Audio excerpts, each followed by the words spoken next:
Welcome to Time Before Us, the channel where ancient history breathes again.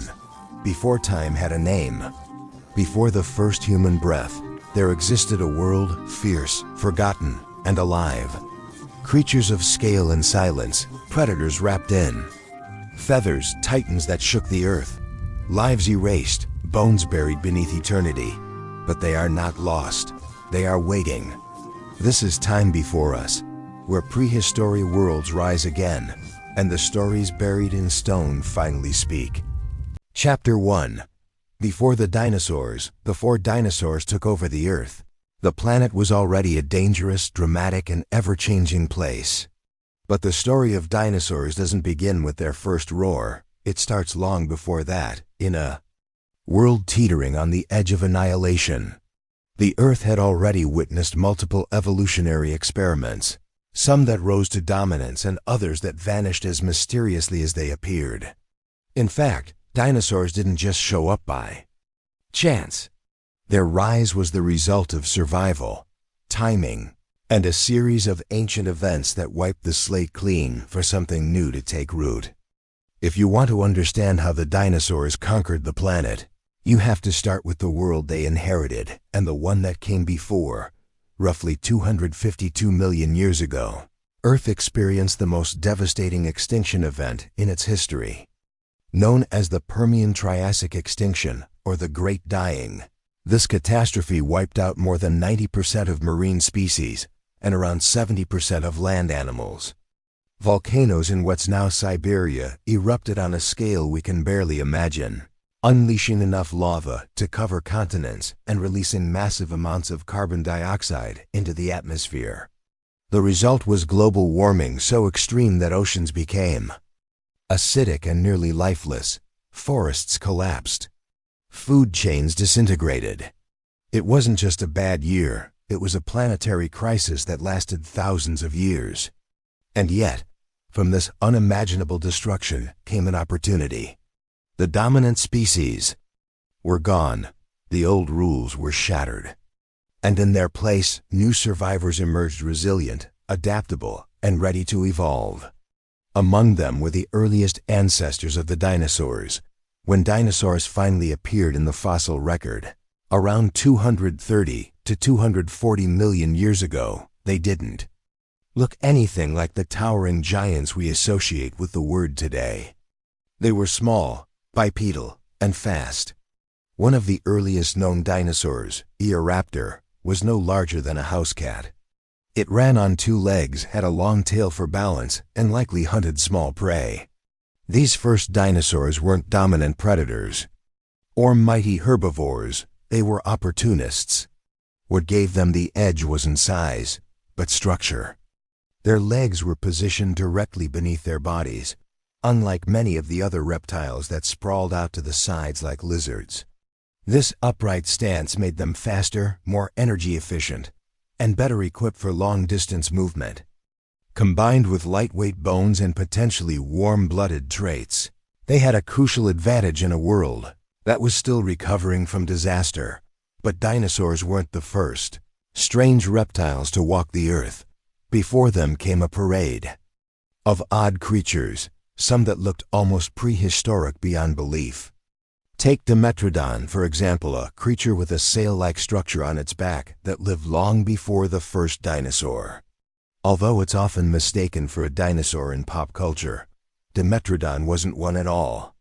It was a synapsid, more closely related to mammals than reptiles. And yet, it ruled the land during the Permian period, stalking swamps and dry plains with its curved teeth and powerful jaws. Many of these early beasts were wiped out during the Great Dying, and their absence cleared space for the true dinosaurs to emerge. The giants before the giants, in many ways, were the prototypes. Dinosaurs were the refined version. Another unsung hero in this origin story. Plants. In the chaotic aftermath of the Permian extinction, vast forests were reduced to dust. But as the earth stabilized, a new generation of hardy plants began to dominate seed ferns, conifers, and other gymnosperms that could survive in drier, more volatile environments. These plants formed the foundation of early ecosystems and allowed herbivorous dinosaurs to evolve alongside them. Without this botanical resurgence, there would have been no food web to support large terrestrial animals. It's a quiet part of the dinosaur saga, but absolutely critical.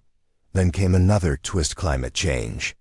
Around 230 million years ago, global temperatures began to rise again. For many large reptiles and competitors of the time, like the crocodile-like Archosaurs, this was a death sentence. They couldn't handle the heat, but the early dinosaurs? They thrived in it. Whether they were warm-blooded or just incredibly efficient at regulating body temperature, they began to outcompete other species and spread across the supercontinent of Pangaea.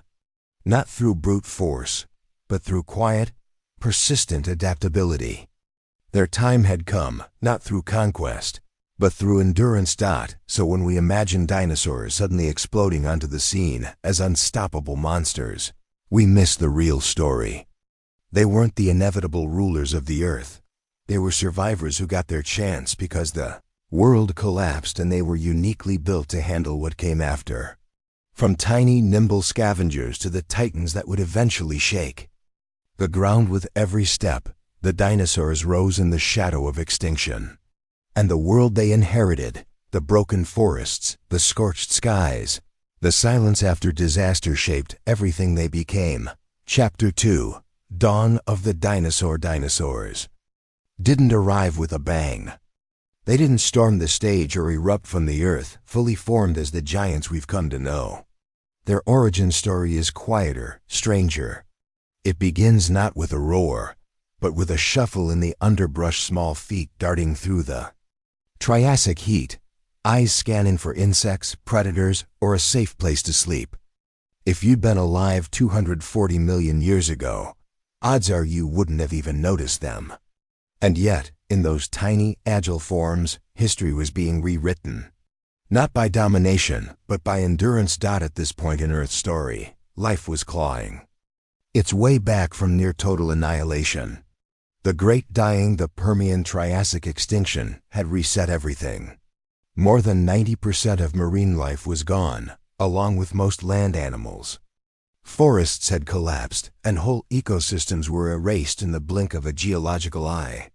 But that devastation created a rare opportunity, a blank slate.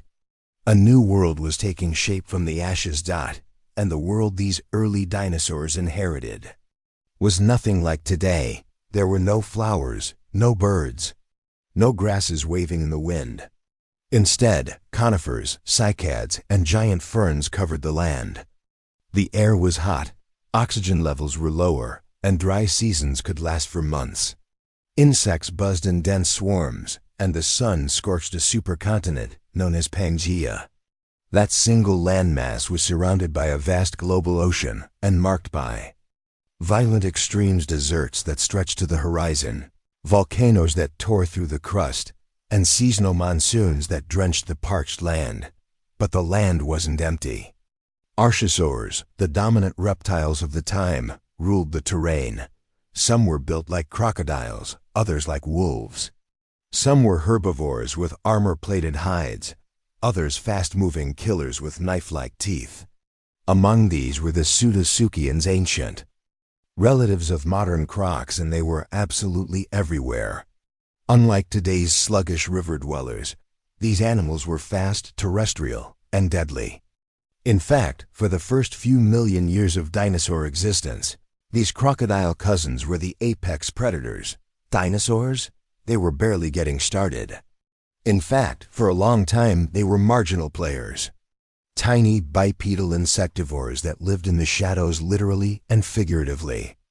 A raptor, one of the earliest confirmed dinosaurs, was small enough to cradle in your arms. It had lightweight bones, a long tail, and teeth suited for a mixed diet, likely hunting insects, small lizards, and anything else it could catch. It wasn't a predator of the plains, it was a survivor, a skittish, opportunistic animal in a dangerous world. But it had something special. Something the Pseudotsuchians didn't. Dinosaurs had posture. It may not sound exciting, but it was revolutionary. Most reptiles of the time had legs that sprawled out to the sides, making them slower, less efficient, and vulnerable to overheating during long exertion. Dinosaurs evolved an upright gait, with legs positioned directly under their bodies, more like a bird or a mammal. This gave them better balance, better breathing, and much greater stamina. That small tweak in anatomy would become the foundation of their future success. There's also growing evidence that many early dinosaurs may have had higher metabolisms than their cold-blooded peers. Maybe not full endothermy warm-bloodedness as we know it, but something in between, a physiological edge. One that allowed them to function in wider climates and recover from effort faster. These weren't lumbering reptiles sunning themselves on rocks. These were quick, alert, and constantly adapting, and yet, dinosaurs still weren't taking over. For tens of millions of years, they remained in the background. They lived alongside all sorts of strange creatures, massive amphibians the size of crocodiles, sail-backed reptiles like placerias, armored herbivores and beaked lizards, and giant land-dwelling relatives of turtles. The Triassic was a testing ground for evolution. A world full of bizarre experiments, some of which went extinct without ever making it into the spotlight. But something was happening beneath the surface. Dinosaurs were diversifying. Different species were evolving along different paths. Some stayed small and agile, like Coelophysis, a lightweight, two-legged predator that hunted in packs. Others began shifting toward plant-based diets, leading to the first long-necked, barrel-bodied herbivores like Plateosaurus. These early sauropodomorphs were still modest compared to the giants of the Jurassic, but they were laying the groundwork. And then, the world changed again. Roughly 201 million years ago, a second mass extinction event struck at the end of the Triassic. The causes are still debated. Massive volcanic eruptions across what's now the Atlantic Ocean are the leading theory. Lava flows covered thousands of square miles, the atmosphere filled with carbon dioxide. Temperatures spiked, oxygen levels plummeted, oceans turned toxic. Entire lineages of reptiles, amphibians, and marine life disappeared. But dinosaurs? They survived. Why? We don't know for certain. But their physiology, upright posture, efficient breathing, possibly higher metabolism, may have given them a crucial advantage. While other reptiles suffocated, overheated, or starved, dinosaurs pushed through. And when the dust settled, they were the last major group of terrestrial archosaurs standing. That was the turning point. In the extinction's aftermath, with ecosystems vacant and competitors gone, dinosaurs finally had space to expand. And expand they did rapidly and explosively. Within just a few million years, they spread across Pangaea in every direction. Different groups evolved to take over every available niche. Swift hunters, colossal herbivores, armored tanks, gliding forms, even early flyers. But this wasn't just a biological fluke. It was evolutionary momentum. Every adaptation they had developed during the Triassic, the lightweight skeletons, the upright limbs, the agile brains, was now paying off. It was as if evolution had been sharpening its blade for 40 million years. Now it was cutting through. And what's perhaps most surprising is how long this process took. From their earliest fossils to their total dominance took tens of millions of years. There was no instant transformation. It wasn't like a switch was flipped and suddenly dinosaurs ruled the earth. It was more like a slow, inevitable march, driven by advantage, reinforced by extinction, and fueled by opportunity. Even then, the dinosaurs we know best, Stegosaurus, Allosaurus, T-Rex, were still far in the future. At this point in time, they hadn't even begun to exist. But their ancestors were everywhere, experimenting with form, size, diet, and behavior. The blueprint was set. The age of dinosaurs had officially begun, and yet, think about this. Had the Triassic extinction never happened, it's possible dinosaurs would have remained a minor footnote, an evolutionary side branch in a world dominated by croc-like predators and armored herbivores. The only reason they rose was because of global catastrophe. The lesson? Evolution isn't always about who's best. It's often about who's left. We often imagine the dawn of dinosaurs as a dramatic takeover, but it was anything but. It was patient, relentless, unfolding in silence. It didn't make headlines, but it rewrote the planet's story.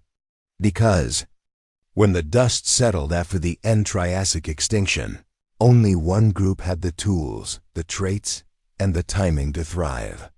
And those small, nimble, upright reptiles, barely noticed just a few million years before, became the rulers of the next 135 million years. Chapter 3, The First Giants.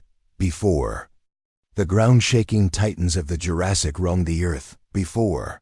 Brachiosaurus towered like a skyscraper above the treetops, or Argentinosaurus carried the weight of a semi-truck on each foot. There were the prototypes. The first true giants.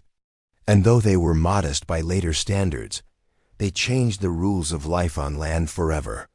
Let's go back to a time when dinosaurs were still experimenting with size.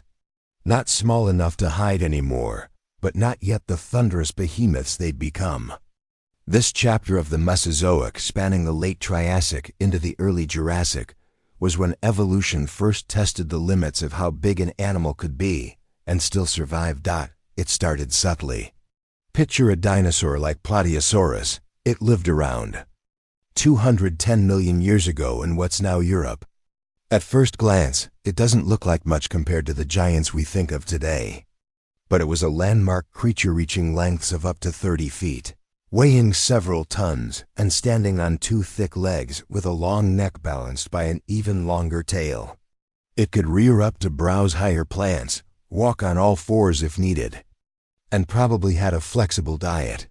It wasn't a predator, but it was no pushover. What made Plateosaurus remarkable wasn't just its size. It was the fact that it was one of the first dinosaurs to figure out how to get big and stay big. This was a dangerous evolutionary experiment. Being large comes with trade-offs. You need more food, more water, more space. You grow slower, reproduce more cautiously, and you're easier to spot. But if you can cross a certain threshold, size becomes a weapon. Predators have a harder time taking you down. You can push through forests, reach food no one else can, and regulate your body temperature better. In short, size becomes survival. And Plateosaurus was only the beginning. These early giants belonged to a group called the sauropodomorphs, the ancestors of the sauropods, those long-necked herbivores that would later dominate the Jurassic landscape. But back in the Triassic and early Jurassic, they were still figuring things out. Some were quadrupeds. Others could switch between walking on 2 legs and 4. Some were narrow-snouted browsers. Others had heavier jaws, better suited for chewing rougher vegetation. Then came a major turning point. The Jurassic period began. The continents began drifting apart, and with them came profound environmental changes. Forests expanded. Rainfall increased. Vegetation grew taller and denser. And in this leafy, lush new world, the sauropodomorphs had their moment. Evolution responded the way it often does, with exaggeration. Some dinosaurs began growing to sizes never seen before. The shift from small to giant wasn't just about scale, it was about strategy. And the true sauropods, the classic long-necked, 4-legged giants, were the outcome of that transformation. Enter Volcanodon. Despite its name, it wasn't a fire-breathing monster, but it may have walked near volcanoes in what is now southern Africa.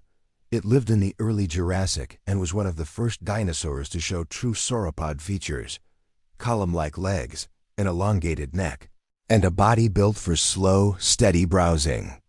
It stood at the edge of a new age where plant-eating dinosaurs didn't need to run from predators because they had become too big to bother. But things didn't stop there. As we move further into the Jurassic, the sizes get even more dramatic. Dinosaurus from China was around 30 feet long and sported a club at the end of its tail. Yes, even herbivores were learning to defend themselves. Barapasaurus from India followed with a more typical sauropod build. And by the time we get to the mid-Jurassic, giants like Patagosaurus were pushing beyond 50 feet in length. What's astonishing is how quickly this escalation happened. Within just 30 million years, sauropods went from animals the size of cows to animals the size of buses. Why? Because nature allowed them to. Lush vegetation offered endless fuel. Their bodies became more efficient. Long necks let them eat without moving much. Hollow bones kept their skeletons light, and huge digestive systems let them extract energy from tough, fibrous plants. Their strategy wasn't speed, it was endurance. They weren't just passive eating machines. These animals had complex lives. Living in herds offered protection. Traveling long distances allowed them to follow food and water. Fossil sites show evidence of migration patterns, nesting grounds, and even possible social behavior. Herds of sauropods may have stretched for miles, leaving behind trails of massive footprints that we can still find today. But with size came vulnerability too. Young sauropods were prime targets. When they hatched, they were tiny, sometimes just the size of a cat. Growing up in a world of massive predators meant that only the most fortunate survived. That's likely why some species laid dozens, even hundreds of eggs at a time. In many ways, their survival strategy was quantity over quality. Yet somehow, it worked. Sauropods became one of the most successful groups in dinosaur history, thriving on every continent for over 100 million years. And it all started with those early giants, the ones that first broke free from the limitations of small bodies and small appetites. But here's the twist. Growing large wasn't just about survival. It may have been about competition, not with predators, but with each other. Imagine standing in a prehistoric forest where every herbivore is trying to eat the same plants. Being taller meant you could reach food no one else could. Being heavier meant you could push others aside. Over time, natural selection favored those who could eat more, reach higher, and move farther. And that arms race driven, not by fangs, but by ferns, produced the largest animals ever to walk the earth. It's easy to think of dinosaurs as all teeth and claws, but these early giants tell a different story. A story of endurance, of slow, steady growth, of using size not as a weapon, but as a way to thrive in a challenging world. And perhaps most impressively, they did it with brains the size of oranges. The truth is, the first giants weren't just a phase in evolution, they were a revolution. They redefined what it meant to be successful on land. They showed that you didn't need to be fast or smart to dominate an ecosystem, you just needed to be big enough, long enough, and hungry enough. And the ground has never been the same since. Chapter 4. Jurassic Oddities. The Jurassic period wasn't just the age of giants, it was also the age of the bizarre.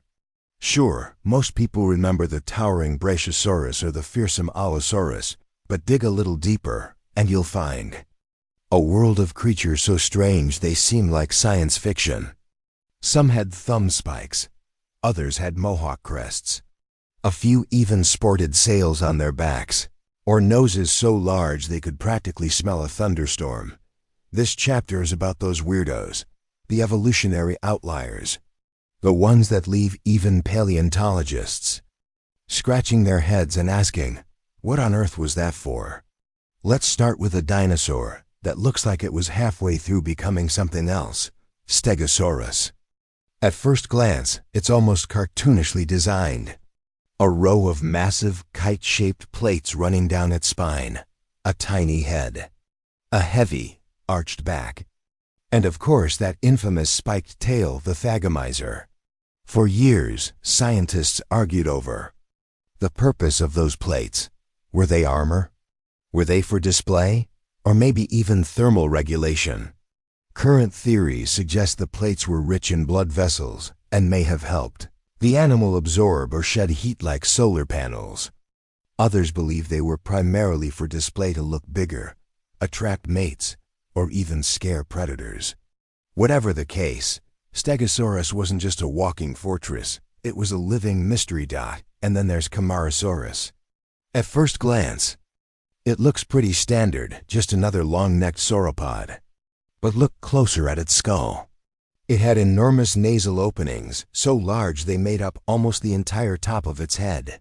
For years, this led to the theory that sauropods like Camarasaurus might have had a snorkel-like trunk or spent much of their lives submerged in water.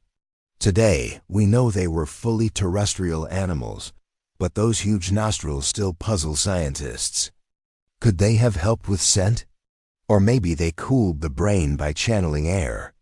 Or was it another weird case of dinosaur anatomy doing more than one job at once? Let's not forget the peculiar Ceratosaurus, a meat-eating dinosaur from the Tating Late Jurassic. What set it apart? It had a horn on its nose, like a rhinoceros, and small, bony ridges above its eyes. Not exactly the sleek, deadly design of a modern predator. The horn likely wasn't for fighting, it was too fragile. More likely, it was for display. Maybe it helped with species recognition or mating rituals.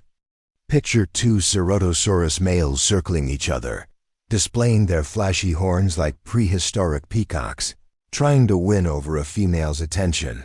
And speaking of flashy, let's take a detour to Dilophosaurus. Yes, the one made famous by Jurassic Park. The film gave it a frill and a venom-spitting ability, both entirely fictional. But the real dinosaur had its own built-in oddity, a pair of thin, bony crests running along the top of its skull. These crests served no practical purpose for hunting. They were likely delicate and not suited for combat. But for display? Perfect. Evolution often rewards being noticed, that we see this trend again and again in the Jurassic dinosaurs with strange ornamentation, wild colors, though we can only guess, and body features that seem to exist purely to make a statement. Sometimes, nature doesn't select for what's useful. It selects for what's showy, what's memorable, what makes you stand out in a herd of lookalikes. Take Monolophosaurus, for example. Its name means single-crested lizard, and it had a big, hollow crest down the center of its skull. Not for scent, not for fighting. Most likely, again, for display. Could it have made sounds through it? Vibrated it during calls? That's speculative, but not impossible. Think of how many modern animals, from birds to frogs, use strange body parts to amplify their voices. Now, let's step outside the dinosaur group for a moment into a reptile that shared the skies with them, Rhenforhynchus. This pterosaur had a long tail with a diamond-shaped vein at the end, like a living kite. Its jaws were filled with needle-like teeth, perfect for catching fish mid-flight. But it's that tail vein that grabs attention. Was it a rudder? A mating? Display? A way to control its glide? Maybe all three. Whatever the case, it shows that weirdness wasn't limited to land. Back on solid ground, we meet Meganchosaurus, one of the strangest sauropods of the Jurassic. Its neck made up half its body length, stretching up to 30 feet long. For comparison, that's longer than most school buses. But what's weirder is how little we know about how it held that neck. Could it even raise it high like a giraffe? Or did it sweep it side to side like a giant lawnmower? Some studies suggest its neck was stiff. Others argue it had impressive flexibility. What's clear is that it was built to feed over wide areas without needing to move much. Efficiency through elongation. But not all Jurassic oddities were giants. Consider Ornitholestes, a small predator with long limbs, a narrow snout, and possibly a nasal horn. Like many theropods of its size, it was agile, quick, and smart. Its odd features? Possibly keen eyesight, forward-facing eyes for depth perception, and the potential for feathers. Yes, even in the Jurassic, dinosaurs were starting to flirt with fluff. And then there's Anchiornis, a feathered dinosaur that lived near the end of the Jurassic. It was covered in filament-like feathers, with long plumes on its arms and legs, and likely had the capacity for gliding. It's one of the clearest signs that the transition from dinosaurs to birds was already well underway. Its feathers weren't just insulation, they were style, survival, and possibly even lift. What ties all these strange features together is a simple idea. Evolution isn't tidy. It doesn't design things the way we would. It improvises. It reuses, it exaggerates. That's how you get sailbacks, thumb spikes, and dinosaurs with nostrils bigger than their brains. Sometimes weirdness is just what works. But here's the twist. Many of these oddities weren't rare. In their time, they were normal. It's only with the benefit of hindsight that we call them strange. To a stegosaurus, those backplates weren't decorative, they were identity. To a ceratosaurus, that horn wasn't weird, it was impressive. To a mamenchosaurus, that enormous neck wasn't a burden, it was the key to survival. So maybe the lesson here is this. In nature, strange isn't the exception. It's the rule. And the Jurassic period? It was nature's biggest, boldest experiment yet. Chapter 5, Dinosaurs of the Deep. When most people picture dinosaurs, they imagine towering beasts stomping across land forests, shaking sauropods, thunderous theropods, and armored herbivores bristling with spikes. But there's another place we tend to mentally fill with dinosaurs: the oceans. It's a common misconception, those massive, toothy sea monsters we often see in books or movies. Not dinosaurs, they were marine reptiles. Different group. Different evolutionary path. But just as mind-blowing. So why do we confuse them so often? Maybe it's because they lived at the same time. Maybe it's the size. Or maybe it's the teeth. Whatever the reason, the seas of the Mesozoic era were filled with creatures that looked every bit as monstrous and fascinating as their land-dwelling cousins. Let's begin with the most iconic, plesiosaurs. Long-necked, paddle-limbed, and smooth-bodied, they're the classic sea monster silhouette. You've probably seen them depicted as the Loch Ness Monster. But plesiosaurs were no myths. They were real, and they were everywhere. One species, Elasmosaurus, had a neck so long it contained up to 76 vertebrae, more than any other known animal. That neck could stretch nearly 20 feet, longer than its body and tail combined. But how it used that neck is still debated. Did it swan through the water like a serpent, plucking fish with graceful arcs? Or did it stay still, using its long reach to ambush prey without moving its bulky body? The mechanics of a neck that long underwater are complex and maybe even limiting. But in the Mesozoic oceans, it worked. Then there were the pliosaurs, the muscle-bound cousins of the plesiosaurs. Unlike their long-necked relatives, pliosaurs had short necks, massive jaws, and skulls that could dwarf a grown human. Take Liopleurodon, for example. While earlier media exaggerated its size, it was still a giant predator, up to 25 feet long, with a bite that could crush bone. Its teeth were conical and serrated, designed to grip slippery prey and shear through flesh like a giant pair of scissors. These weren't passive gliders, they were apex hunters. Swimming beside them, in the open blue, were the ichthyosaurs. If plesiosaurs looked like sea monsters, ichthyosaurs looked like dolphins. If dolphins had swordfish snouts and terrifying eyes, some ichthyosaurs had eyes the size of dinner plates. Why? Likely for hunting in deep, dark waters where light barely reached. They were fast, streamlined, and some could even give live birth in the water, just like modern whales.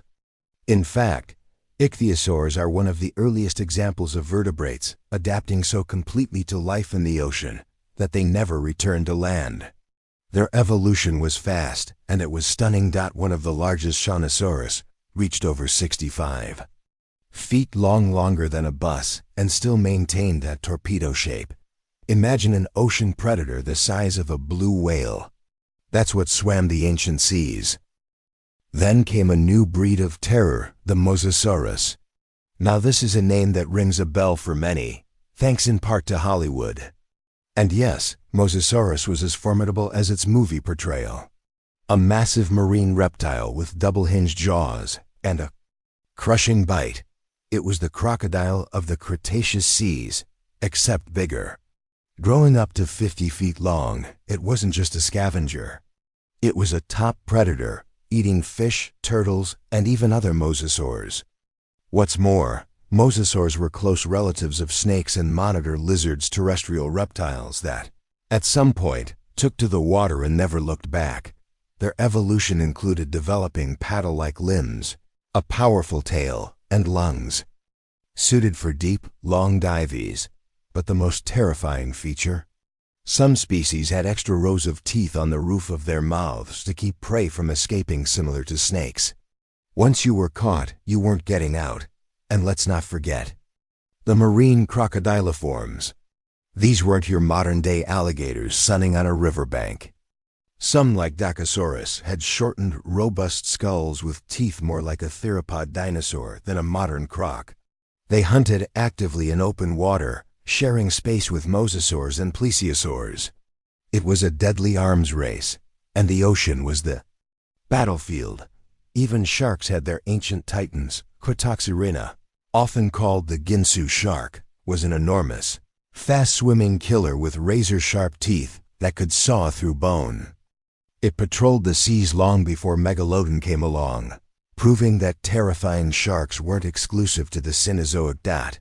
So what did the marine ecosystem look like during the age of dinosaurs? In a word, competitive.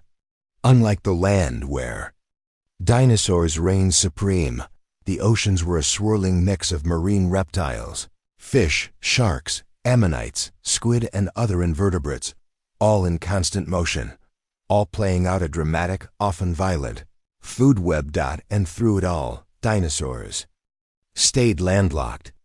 Despite the occasional misrepresentation, no true dinosaur ever evolved to live in the sea. Some, like Spinosaurus, got close. It's thought to have been semi-aquatic, possibly wading or swimming in river systems. But fully marine life? That was left to the others. Why? It may have to do with respiratory systems, reproductive strategies, or simple evolutionary path dependency. Dinosaurs had developed so effectively for land that there may have been little advantage in giving up their terrestrial throne. Still, some came close. Birds, the only surviving dinosaurs, took to the skies, and some returned to water, like penguins. But a true dinosaur of the deep? It never happened. And yet, the creatures that did rule the oceans were no less spectacular. In fact, in many ways, they were even more alien.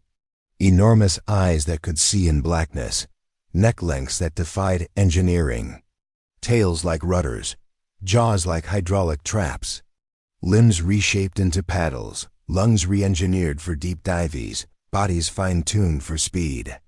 And stealth. The marine reptiles of the Mesozoic were sculpted by pressure, literally and metaphorically. Every depth they dove, every predator they faced, every prey they chased added a brushstroke to their evolving design. And what resulted was an aquatic cast of characters that still captures our imagination today. Perhaps the most mind-blowing fact of all, none of these creatures left descendants. Plesiosaurs, mosasaurs, ichthyosaurs, they all vanished in the Great Extinction Event 66 million years ago.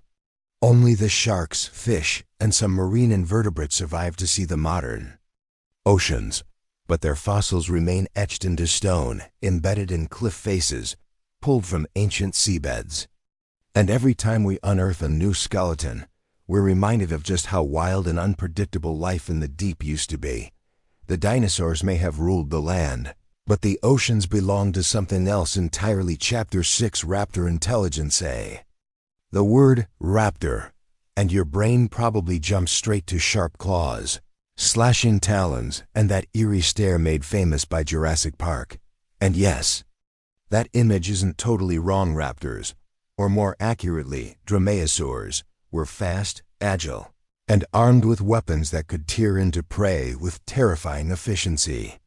But there's one thing we've long underestimated: their brains, because behind those serrated teeth and slicing claws was something much more intriguing. These weren't mindless killers. They were thinkers, problem solvers, pack hunters.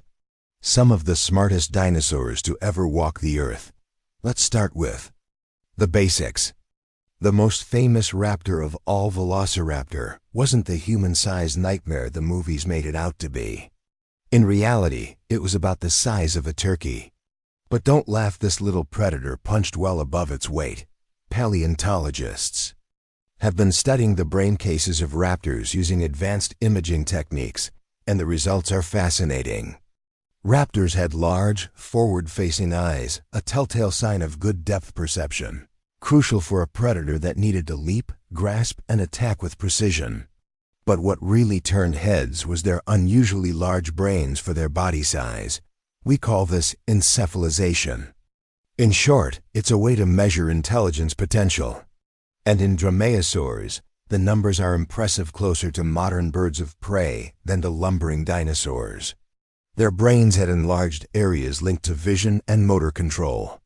That means these weren't just animals reacting by instinct. They were likely processing information, adapting in real time, making calculated moves.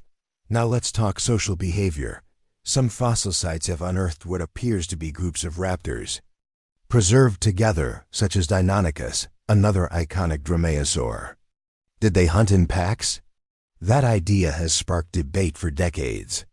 The evidence isn't rock solid, pun intended, but it's suggestive. Multiple individuals found near a single prey item hints at coordinated action.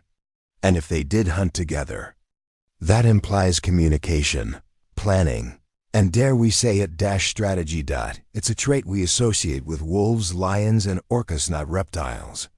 But raptors may have been the Mesozoic version of those cooperative predators, working together to bring down larger animals, possibly using decoys or ambush tactics. Maybe even taking turns. What about learning? There's a striking fossil of a velociraptor locked in combat with a protoceratops literally mid-fight, their bones preserved in sand like a moment frozen in time. This suggests not just aggression, but potentially targeted hunting behavior, choosing prey carefully, going for weak points, and using terrain to their advantage. None of that happens without learning through experience. And here's where feathers come in. Yes, raptors had them. And not just a few decorative plumes. Most dromaeosaurs were covered head to toe. This was more than just insulation. In modern birds, feathers play a huge role in communication, visual signals that convey dominance, readiness to mate, or warnings. If raptors used feathers the same way, it implies social complexity. The ability to signal to others, to warn, to attract, to coordinate. Some scientists even believe raptors may have used their feathered limbs for display or balance while running and attacking, early experiments in aerodynamic control, maybe even gliding in smaller species. These were adaptable, innovative creatures. Their inner ears, measured in 3D scans, show that raptors had excellent balance and coordination. These weren't clumsy, tail-dragging reptiles. They were more like deadly acrobats, leaping and twisting. Midair, keeping their eyes locked on their target the entire time. Imagine an owl with the speed of a cheetah and the claws of a tiger. That's the vibe. And let's not forget their claws, the iconic sickle-shaped weapon on their second toe. It was once thought to be used for slashing. Now some believe it was more like a climbing hook or a pinning tool, something to dig into prey and hold it in place while the raptor delivered precise, fatal bites. That's not brute force.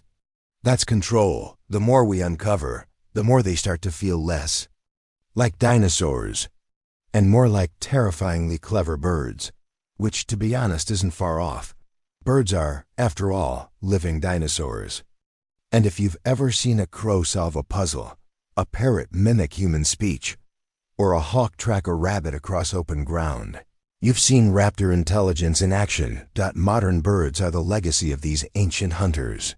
And in them we still see the same traits: sharp minds, complex behavior, lightning reflexes, and yes, an unsettling level of awareness. In some ways, the smartest dinosaurs didn't go extinct.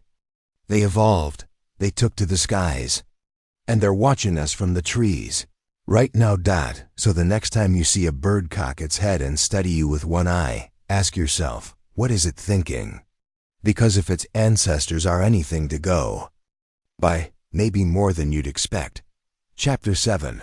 Arctic Dinosaurs. Dinosaurs in the snow.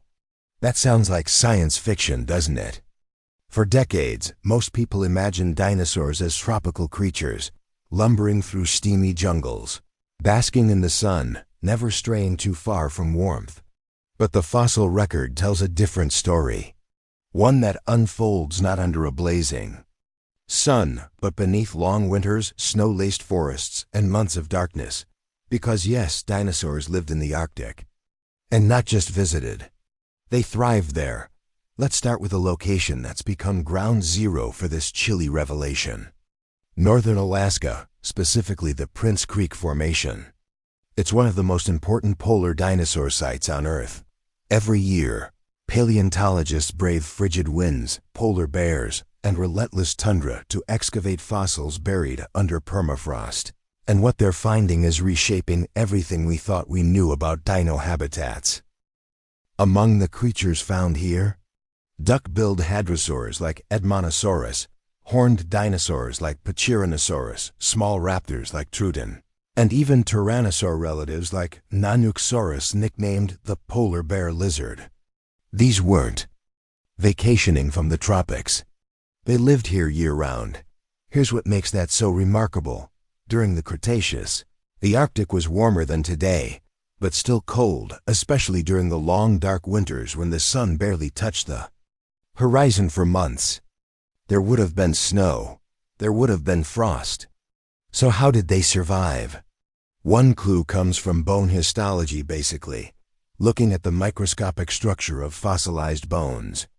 Growth rings, like those in trees, can tell us how fast an animal was growing and whether it paused during tough seasons. Some Arctic dinosaurs show signs of continuous growth, even through the coldest periods. That means they weren't migrating. They were toughing it out, adapting to the freeze. Feathers may have been key. Small theropods like Trudon were likely covered in feathers for insulation, essentially like early down jackets. And not just any feathers. Fossil impressions suggest dense plumage, perfect for trapping body heat. Think of them like prehistoric snowbirds, darting through frosty underbrush, hunting small mammals and staying cozy in their feathered coats. And here's a fascinating twist. Trudon had one of the largest brain-to-body ratios of any dinosaur. Combine that with huge eyes, and what do you get? A clever predator likely adapted to hunting in low light or even near darkness. Arctic winters are long and sunless, after all. Imagine a cunning, owl-like raptor stalking the icy twilight in silence. But it wasn't just the small ones that toughed it out. Hadrosaurs, huge, herbivorous, duck-billed dinosaurs, were found in vast numbers in Arctic formations. Some scientists believe they may have migrated, but others argue they stayed put, perhaps huddling in forests and feeding on bark, ferns, and evergreen foliage. Fossilized footprints suggest groups, maybe even herds traveling together. Could they have dug through snow to find food? Or had built-in seasonal strategies like hibernation or slowing their metabolism? And let's talk about Pachyrhinosaurus, a relative of Triceratops with a bony boss on its face instead of horns. It's been found in high-latitude sites in both Alaska and Canada. These were stocky, powerful plant eaters, possibly moving in family herds, raising their young in the safety of the group. Fossilized bone beds suggest dozens, even hundreds, dying together, perhaps after a catastrophic flood or seasonal event. Their social behavior, body mass, and warm-blooded adaptations may have helped them endure the cold. Warm-blooded. That idea changes everything. For a long time, Dinosaurs were assumed to be cold-blooded like modern reptiles, dependent on external temperatures to function. But evidence is mounting that many species, especially those in extreme environments, had elevated metabolisms. Not fully warm-blooded like mammals or birds, but something in between what scientists call mesothermic. Enough internal heat to power through chilly nights and long winters. And if that's true, then Arctic dinosaurs weren't exceptions. They were proof that dinosaurs were far more adaptable, widespread, and versatile than we ever imagined. Here's another twist: dinosaur nests have been found in these polar regions. That's right, they nested in the Arctic. Laid eggs, raised hatchlings. That completely rules out the idea of long migrations. You don't build nests and raise babies in a place you're only passing through. It also raises even more questions. How did hatchlings survive the cold? Did parents guard the nests? Did young dinosaurs grow quickly to survive their first winter? Some of the answers might lie in modern birds again, our living links to the dinosaurs. Arctic bird species today build insulated nests, shield eggs with body heat, and teach chicks to forage fast. Perhaps dinosaurs had similar behaviors. After all, some theropods are now known to have brooded their eggs, sitting on them like modern birds. But let's not stop at Alaska. Fossils have also been found in polar Australia, back when it was positioned near the South Pole. Small herbivores like Leilanosaura and Coolosaurus, the former with huge eyes, suggesting vision adapted to dim, polar light. These weren't just cold survivors. They were creatures made for the snow. Imagine a world blanketed in silence. The only light, a pale glow on the horizon. Snow crunches under clawed feet. A raptor darts through frosted ferns. A herd of duckbills huddles in a thicket, breathing out clouds of warm air. This was not the warm, tropical paradise we were taught in school. This was another side of the Mesozoic, harsh, beautiful, and alive with resilience. Dinosaurs didn't just dominate, they adapted to deserts, to swamps, and yes, to the edge of the world, where snow falls and the sun disappears for weeks. On N.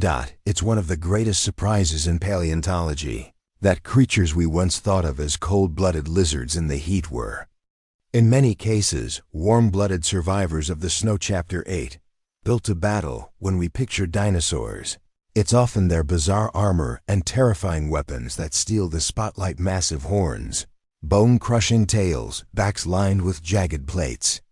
But here's the real question: were these features just for show? Or were dinosaurs truly built for battle?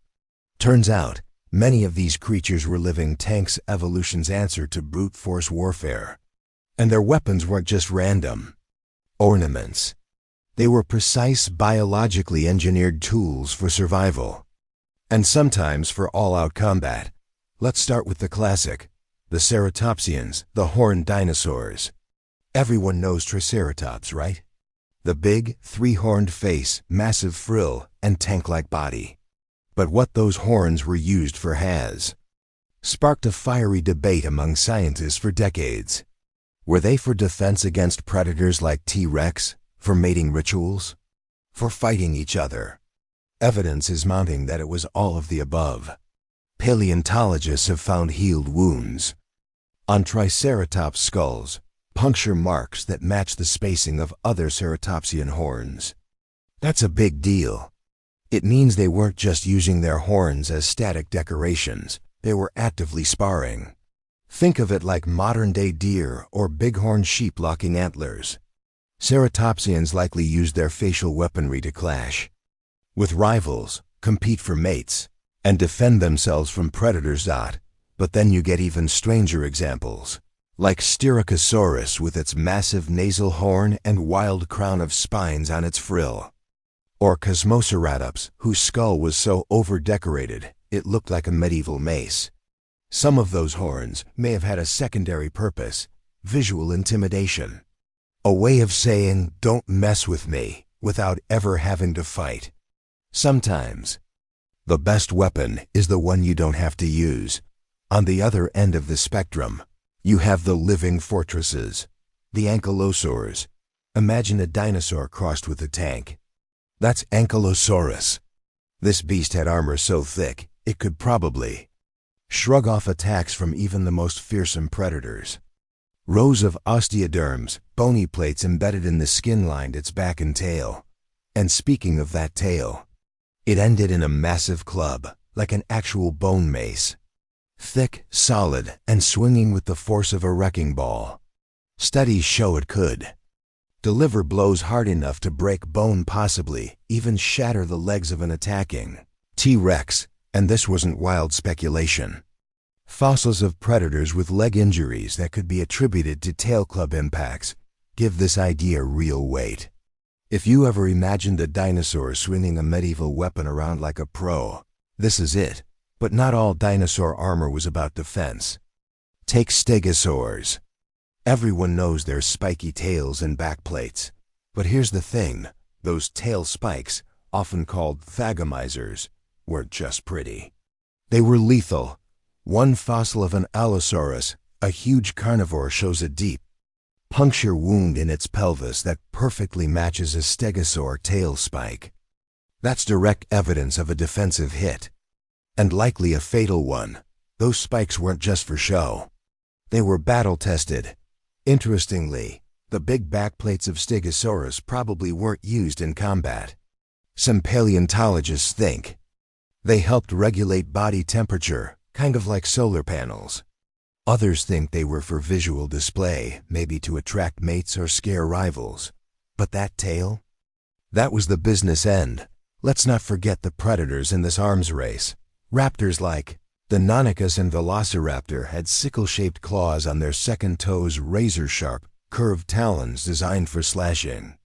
The name Deinonychus even means terrible claw. These weren't just for killing, they were for pinning prey down, slicing through flesh, and holding on like grappling hooks. It's a chilling image. A pack of raptors working together to bring down a struggling prey, claws flashing in coordinated fury. But the most terrifying weapon in the Mesozoic might belong to Therizinosaurus. This bizarre dinosaur had the body of a giant sloth, a long neck, and claws that stretched up to 3 feet long. Seriously, 3 feet.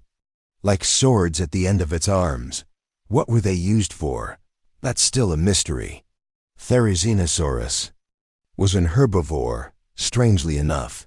So maybe those claws were for stripping vegetation, pulling down branches. Or maybe defense, or maybe both. Imagine a predator lunging in, only to be met by a wide slash from those monstrous claws. Sometimes, nature gives even the peaceful creatures a deadly edge. We can't talk about built-to-battle dinosaurs without mentioning Tyrannosaurus rex. Sure, its teeth get most of the attention, and rightly so. They were thick, bone-crushing tools designed to pulverize prey, not just slice it. But T-Rex's bite wasn't just powerful, it was the strongest of any land animal ever. Some estimates say up to 12,000 pounds of pressure, enough to crush a car.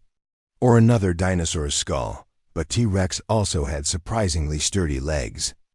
Great depth perception, and a highly sensitive snout, possibly to detect the slightest touch, maybe even temperature changes. It wasn't just a brute.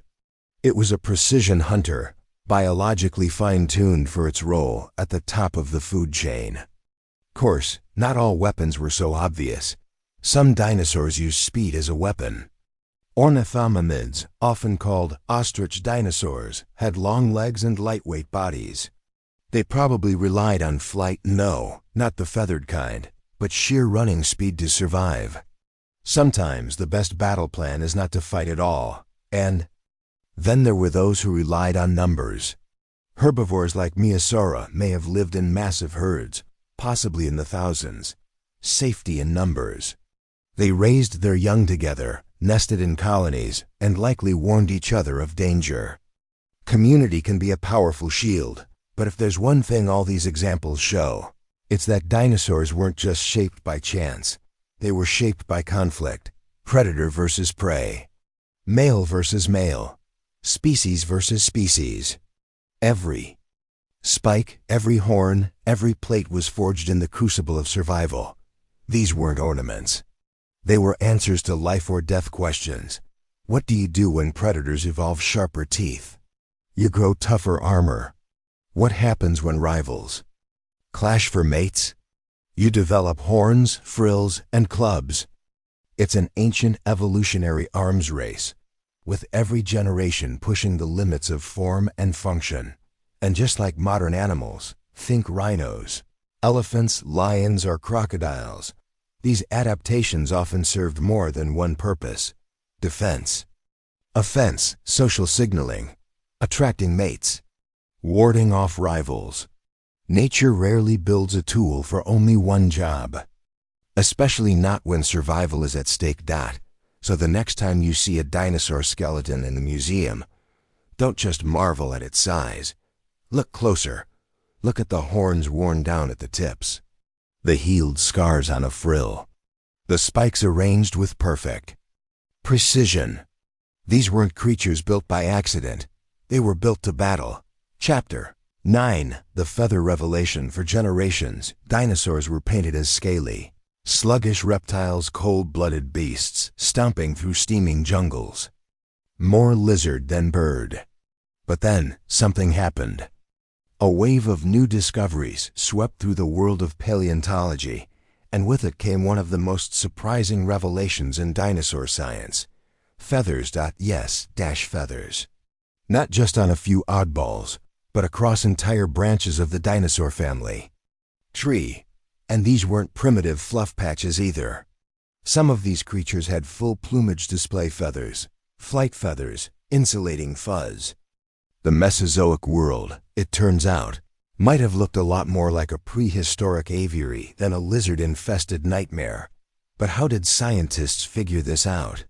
It started quietly in the 1990s in the Liaoning province of northeastern China. There, in a lake bed of fine volcanic ash, paleontologists uncovered fossils so perfectly preserved, they still held impressions of soft tissue, skin, muscles, and yes, feathers. The first shockwave came with Sinosauropteryx. It was a small theropod, a cousin of Velociraptor, and around its bones, a halo of fuzzy filaments, not scales, not hair, feathers, simple downy feathers. At first, scientists were cautious. Could it be decomposition fibers? A trick of the fossilization process? But then came Caudipteryx, Protarchaeopteri, and others. And their feathers weren't simple fuzz anymore. They had structure, barbs, rachises. Some even had symmetrical, veined feathers on their arms and tails. These were real feathers. Functional ones. The kind you'd expect to find on modern birds, which raised a dramatic question. Were birds dinosaurs? The answer now is a resounding yes. Birds are dinosaurs. More specifically, they're the last living branch of the theropod group, the same family that gave us T-Rex and Velociraptor. Every time you see a pigeon pecking at crumbs, or an eagle soaring overhead, you're looking at a direct descendant of the dinosaurs, not a distant cousin. A literal survivor. But what were feathers doing on dinosaurs that couldn't fly? That's where things get even more interesting. Feathers didn't evolve for flight, at least not at first. They likely began as insulation fuzzy coverings to help warm-blooded dinosaurs maintain body heat. That makes sense for small active predators like Sinosauropteryx. Think of it like a natural jacket. Then came the second function, display. Some fossils show long tail feathers with bright patterns, much like modern birds of paradise. In fact, we can now see the color patterns of some dinosaurs, using microscopic analysis of fossilized pigment cells called melanosums. Anchiornis, for example, had a black and white body with a red crest like a punk rock woodpecker. So before feathers ever lifted a dinosaur into the air, they were helping them stay warm and show off. Evolution, after all, loves a good multitasker. Then, flight came knocking. One of the biggest transitional fossils ever found was Archaeopteryx. Discovered in Germany in 1861, Just 2 years after Darwin published On the Origin of Species, it had feathered wings and a wishbone, but also teeth, clawed fingers, and a long bony tail. Half bird, half dinosaur, for over a century it was seen as the first bird. But newer discoveries now suggest it was just one of many feathered dinosaurs experimenting with gliding and flapping. Microraptor, for instance, had 4 wings feathers on both arms and legs and likely glided between trees like a prehistoric flying squirrel. And it wasn't just the tiny guys trying to get off the ground. Utaranus, a relative of T-Rex, was over 30 feet long and covered in downy protofeathers. It's the largest feathered dinosaur known to science so far. Imagine a massive, fluffy predator like a nightmare polar bear crossed with a dragon. Feathers weren't just for flyers, they were for insulation, display, and even camouflage. But this feathered revolution wasn't just about looks. It changed how we viewed dinosaur behavior too. Feathers imply brooding, nesting, parental care. And we found fossilized evidence of dinosaurs doing exactly that, sitting on nests, guarding eggs. Oviraptor, once thought to be an egg thief, was actually protecting its clutch. The fossil shows the animal curled protectively around its eggs, wings outspread. A mother, not a thief.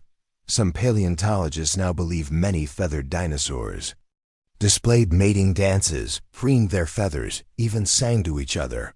The behaviors we associate with modern birds? They may have deep dinosaur roots. This shift in understanding didn't come without resistance.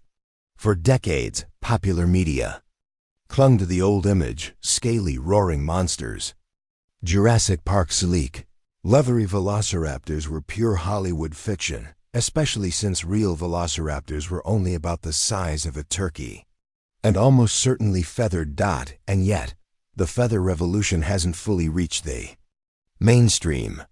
Walk into most toy stores or theme parks, and you'll still see the old version. But slowly, surely, the truth is spreading. Museums are updating exhibits. Kids are learning about feathered dinosaurs in school. And a new generation is growing up with a very different idea of what dinosaurs were. It's not just a cosmetic change. Feathers challenge how we understand dinosaur biology. They suggest endothermy, warm-blooded metabolism, active lifestyles, high energy, faster movement, sharper minds. Some scientists even speculate that the mental capacity for problem-solving and learning might have been more widespread than we ever thought. Raptors weren't just killing machines, they were intelligent hunters. Birds today, after all, are among the smartest animals on Earth. Feathers are also a link across time. They bridge the gap between ancient and modern, reminding us that extinction isn't always the end. Sometimes it's transformation. The age of dinosaurs never truly ended. It just took to the skies. Imagine the Cretaceous landscape, a herd of duck-billed Edmontosaurus browsing peacefully. Overhead, a feathered Trudon stalks through the underbrush, eyes sharp, claws ready. Its downy body blends with the dappled light. It chirps softly, scanning for prey.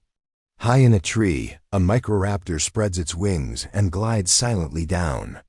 This isn't science fiction.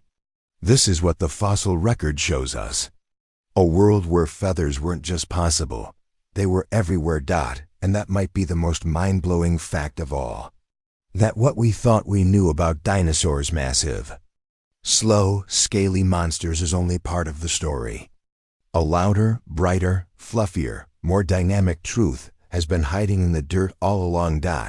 So the next time you hear birdsong outside your window, listen closely. That's not just nature. That's a dinosaur singing. Chapter 10, Tiny but Deadly. When people imagine deadly dinosaurs, they usually picture giants, towering T-Rex, the sail-backed Spinosaurus, thunderous Giganotosaurus. But here's the twist. Some of the most dangerous, cunning, and evolutionarily successful dinosaurs weren't giants at all. They were small, sometimes shockingly small. And they used their size not as a weakness, but as a weapon. Let's start with Velociraptor. Thanks to Jurassic Park, most people think of it as a human-sized, scaly predator with dagger claws and a bloodthirsty grin. In reality, it was about the size of a turkey, and it had feathers. But don't let that fool you. Velociraptor was deadly in its own way. It had an enlarged sickle-shaped claw on each foot, which it could use like a razor to grip, slash, and hold prey down. Its long arms, tipped with sharp claws, were perfect for grabbing. And its skull? Filled with a surprisingly large brain and forward-facing eyes that gave it depth perception, a predator's best friend. This was no dumb brute. It was smart, agile, and lightning fast. A pack of them working together would have been terrifying. But Velociraptor was just one of many pint-sized predators that ruled their niches. Take Truden, for example. Roughly the size of a large dog, Truden had one of the highest brain-to-body ratios of any dinosaur. Some paleontologists even called it the Einstein of dinosaurs. With stereoscopic vision and serrated teeth, it likely hunted at night, using its intelligence and keen senses to track down prey in the dark. It wasn't built for brute force. It was built for strategy. Then there's Compsognathus. It barely reached the size of a chicken, yet it was fast, nimble, and equipped with sharp teeth designed for snapping up lizards, insects, and even small mammals. Fossils show that Compsognathus was incredibly light, just a few pounds. Were hollow, giving it agility and speed that made it a blur of death in the undergrowth. One fossil even shows a complete lizard inside its stomach, swallowed whole. No mess, no mercy. But perhaps the most fascinating tiny terror is Microraptor. Imagine a dinosaur the size of a crow with 4 feathered limbs. 2 wings, too. Wing-like legs. It didn't just glide, it soared. Fossils show long flight-adapted feathers, and even evidence of melanosums. Those microscopic color cells that suggest Microraptor may have been jet black with an iridescent sheen like a raven crossed with a dragon. Now picture it launching silently from a tree, gliding toward an unsuspecting prey animal. Its teeth needle-sharp, perfect for snatching small vertebrates. Its claws grappling hooks. It didn't need strength. It had surprise. And this is what makes tiny dinosaurs so deadly: their speed, their intelligence, and their evolution-driven efficiency. These weren't lumbering brutes. They were precision machines. Even plant eaters had their own brand of menace. Take Psittacosaurus, for instance. Just under 2 meters long, it looked a bit like a scaly parrot on 4 legs. But it had cheek spikes, a sharp beak, and in some fossilized specimens, bristle-like structures on its tail, possibly for display or even defense. We've even found evidence of Psittacosaurus babies huddling in groups, suggesting strong social bonds and parenting behaviors. The fact that they could survive in such a predator-rich world says a lot about their resilience. Then there's Protoceratops, a small, frill-faced herbivore, only about the size of a sheep. But it had jaws that could crush through tough plants, and possibly even bone. It's famous for a fossil discovered locked in combat with a velociraptor claws and beak frozen in time. The small herbivore may have died, but not without a fight. And here's the kicker: being small made these dinosaurs harder to kill. While the massive giants needed enormous food supplies and struggled with changing climates, the smaller species could scavenge, hide, and adapt quickly. In fact, many scientists believe that it was these small, feathered, warm-blooded dinosaurs that were best positioned to survive the mass extinction. Think about it. When the asteroid hit 66 million years ago, it wasn't the titans who lasted. It was the adaptable, the clever, the small. The dinosaurs that were already eating insects, hiding in burrows, nesting in trees. These survivors eventually gave rise to modern birds. The line between bird and dinosaur isn't just blurry, it doesn't exist. Every sparrow, hawk, or pigeon you see today is living proof that small dinosaurs didn't go extinct. They just changed form. Even today, birds show flashes of that ancient aggression. Cassowaries, for example, those helmeted blue-skinned birds of the Australian rainforest, are literal descendants of dinosaurs. They have powerful legs, sharp claws, and enough attitude to remind anyone why their ancestors once ruled the earth. An angry cassowary can disembowel a human with a single kick. And chickens? Yes, even the humble chicken carries dinosaur DNA. Ever watched a chicken dart its head with robotic precision? Or peck with that unsettling raptor focus? That's ancient behavior, locked deep in time. We often assume that bigger is better. But in nature, size is just one tool in the evolutionary toolbox. Speed, intelligence, agility, and adaptability often win out, and in that regard, tiny dinosaurs were absolute champions. So next time you hear a bird call or watch a robin peck through the grass, don't just see a harmless creature. See a survivor. A remnant of a world where size wasn't everything. Where the fiercest fighters weren't always the biggest, but the smallest with the sharpest claws, the keenest eyes, and the smartest minds. Because in the age of dinosaurs, danger often came with feathers and stood only waist-high. Chapter 11. Unexpected herbivores. When we picture plant-eating dinosaurs, we often think of peaceful giants plodding through ancient forests. Placid, slow-moving, maybe even a little dull. But here's the surprise: some of the most intimidating, armor-plated, weaponized, and downright bizarre dinosaurs were actually herbivores. And they were anything but defenseless. Let's begin with Ankylosaurus. This dinosaur looked like a tank. If the tank had a tail that could crush bone. It wasn't even that big by dinosaur standards, about 20 to 25 feet long, but every inch of it was armored. Thick, bony plates covered its back like natural body armor, and its tail ended in a massive club of solid bone. Some scientists estimate that a full-force swing from that tail could shatter a T-Rex leg. This was no passive grazer, it was a living, breathing wrecking ball. And yet, all it ate were plants. Then there's Triceratops. Probably the most famous horned dinosaur of all, and certainly one of the most heavily armed.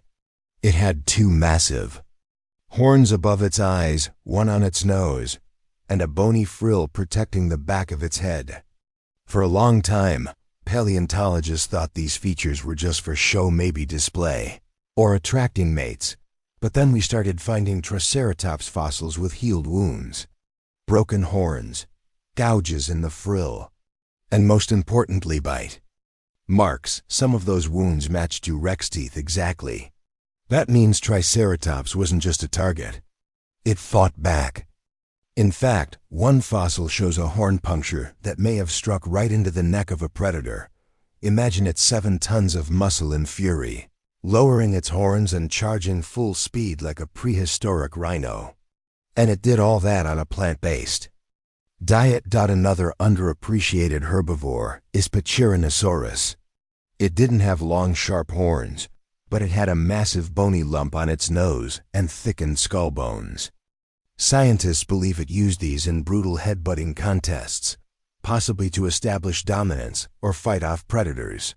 If you've ever seen rams or bison lock heads, that's the idea. Only this was on a much larger scale, with more bone, more power, and much more at stake. Let's not forget Stegosaurus, with its famous double row of backplates and spiked tail known as a thagomizer. Yes, that's the real name, coined humorously and then adopted by scientists. It looked like something out of a fantasy novel. Those tail spikes could grow over 3 feet long and were likely used for defense. One fossil of an Allosaurus, a meat-eater, shows a deep puncture wound in its pelvis that matches perfectly with a Stegosaurus tail spike. The message was clear: mess with a plant eater and you might not live to regret it. Now, not all herbivores were brutes. Some were just strange. Therizinosaurus, for example. It had huge claws, each over 3 feet long, and walked on 2 legs. It looked like a cross between a sloth and a raptor. Early scientists thought it might be a predator, maybe even a relative of T-Rex, but the teeth and gut told a different story. It was a plant-eater. So why the claws? We're still not entirely sure. Maybe they were used to pull down tree branches. Maybe they were for defense or for intimidating rivals. But one thing's for certain, this creature didn't need teeth like razors to make you back off. One look at those claws and any predator might think twice. Some herbivores use their appearance as a weapon. Take Stygimoloch, for instance. With its spiky crown and thick dome-shaped skull, it likely rammed rivals or even predators. And Protoceratops, smaller and less armored, still managed to earn a reputation as a tough opponent. As mentioned in the previous chapter, a fossil was found locked in combat with a velociraptor, each seemingly having delivered a fatal blow. No retreat. No surrender. Even the gentle-looking hadrosaurs, duck-billed dinosaurs, had their own defensive strategies. Some could make loud, low-frequency calls with their crests, possibly to warn others of danger. Others traveled in huge herds, like ancient wildebeest, finding safety in numbers. Some species could rear up and run bipedally at high speeds, escaping. Instead of fighting, then there's the evolutionary genius of camouflage. Many small herbivores developed body coloring to blend into their surroundings. Some even had protofeathers or bristle-like structures that helped regulate temperature or break up their outline, perfect for hiding in dense foliage. And here's a fascinating fact. Many of these so-called gentle herbivores probably engaged in intense social behavior. Evidence suggests that some species formed tight family units. Parents guarded nests. Juveniles learned behaviors from adults. Some fossils even show groups of dinosaurs who likely died together, possibly indicating cooperative group living or migration behavior. That level of coordination is a defensive weapon all its own. So why did herbivores evolve to be so dangerous? Simple. They had to. The predators around them were fast, strong, and smart. But the plant eaters couldn't rely on brute strength alone. They had to adapt through armor, horns, speed, and sometimes sheer intimidation. Nature pushed them to become more than just prey. It made them innovators of defense. Even today, we see echoes of this in the animal kingdom. Think of the Cape. Buffalo, huge, plant-eating, and absolutely lethal when threatened. Or the porcupine, bristling with defense. Or the moose, with antlers that can impale. In nature, defense can be every bit as deadly as offense. Dinosaurs weren't any different. Their world was one of constant pressure, a high-stakes arms race between hunter and hunted. And while the predators got faster, sharper, and meaner, the herbivores got tougher, stranger, and smarter. And so, the next time you picture a giant sauropod munching leaves or a horned dinosaur plodding through the brush, don't assume it was helpless.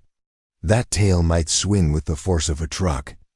Those horns might have gored the last predator that came too close. Because in the age of dinosaurs, being a plant eater didn't mean you were peaceful. It meant you had to be prepared for anything. Chapter 12, Sky Rulers. When you think of prehistoric skies, what comes to mind? Maybe winged monsters swooping down on helpless prey.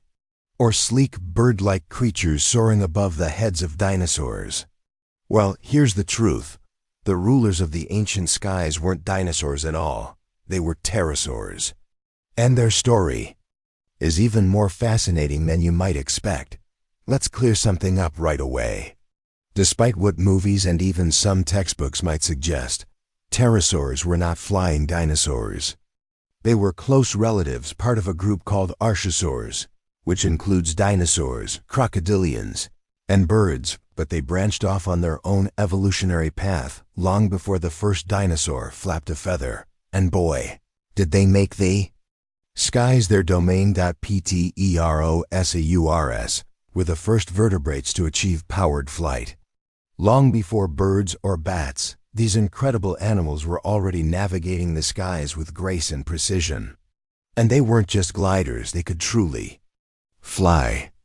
With powerful chest muscles and intricate wing membranes stretching from elongated fingers down to their legs, pterosaurs were agile, efficient, and often enormous. Take Quetzalcoatlus, for example. This behemoth had a wingspan estimated at over 30 feet, possibly even up to 40. That's larger than many small planes. It towered as tall as a giraffe when standing on the ground. Yet somehow it could launch itself into the air, flap those wings, and soar for miles. How? Its bones were lightweight and full of air sacs, much like birds today.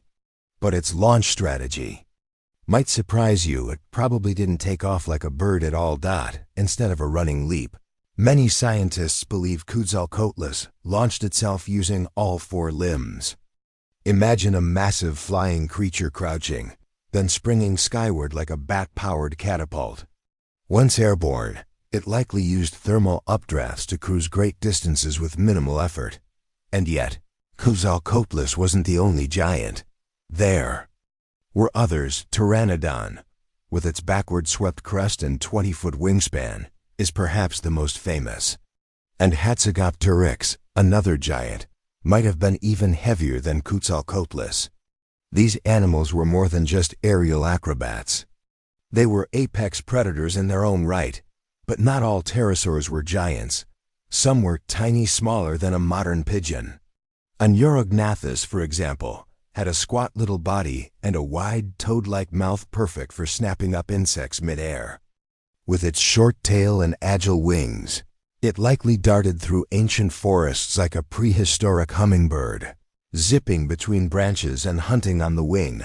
Others, like Tepeara, had elaborate crests on their heads, some tall and sail-like. Others curved and colorful. We still don't know the full function of these structures, but they may have been used for display, species recognition, or even aerodynamics. Some scientists have compared them to the crests of modern birds like toucans or hornbills. Striking, but practical. Here's the cool part.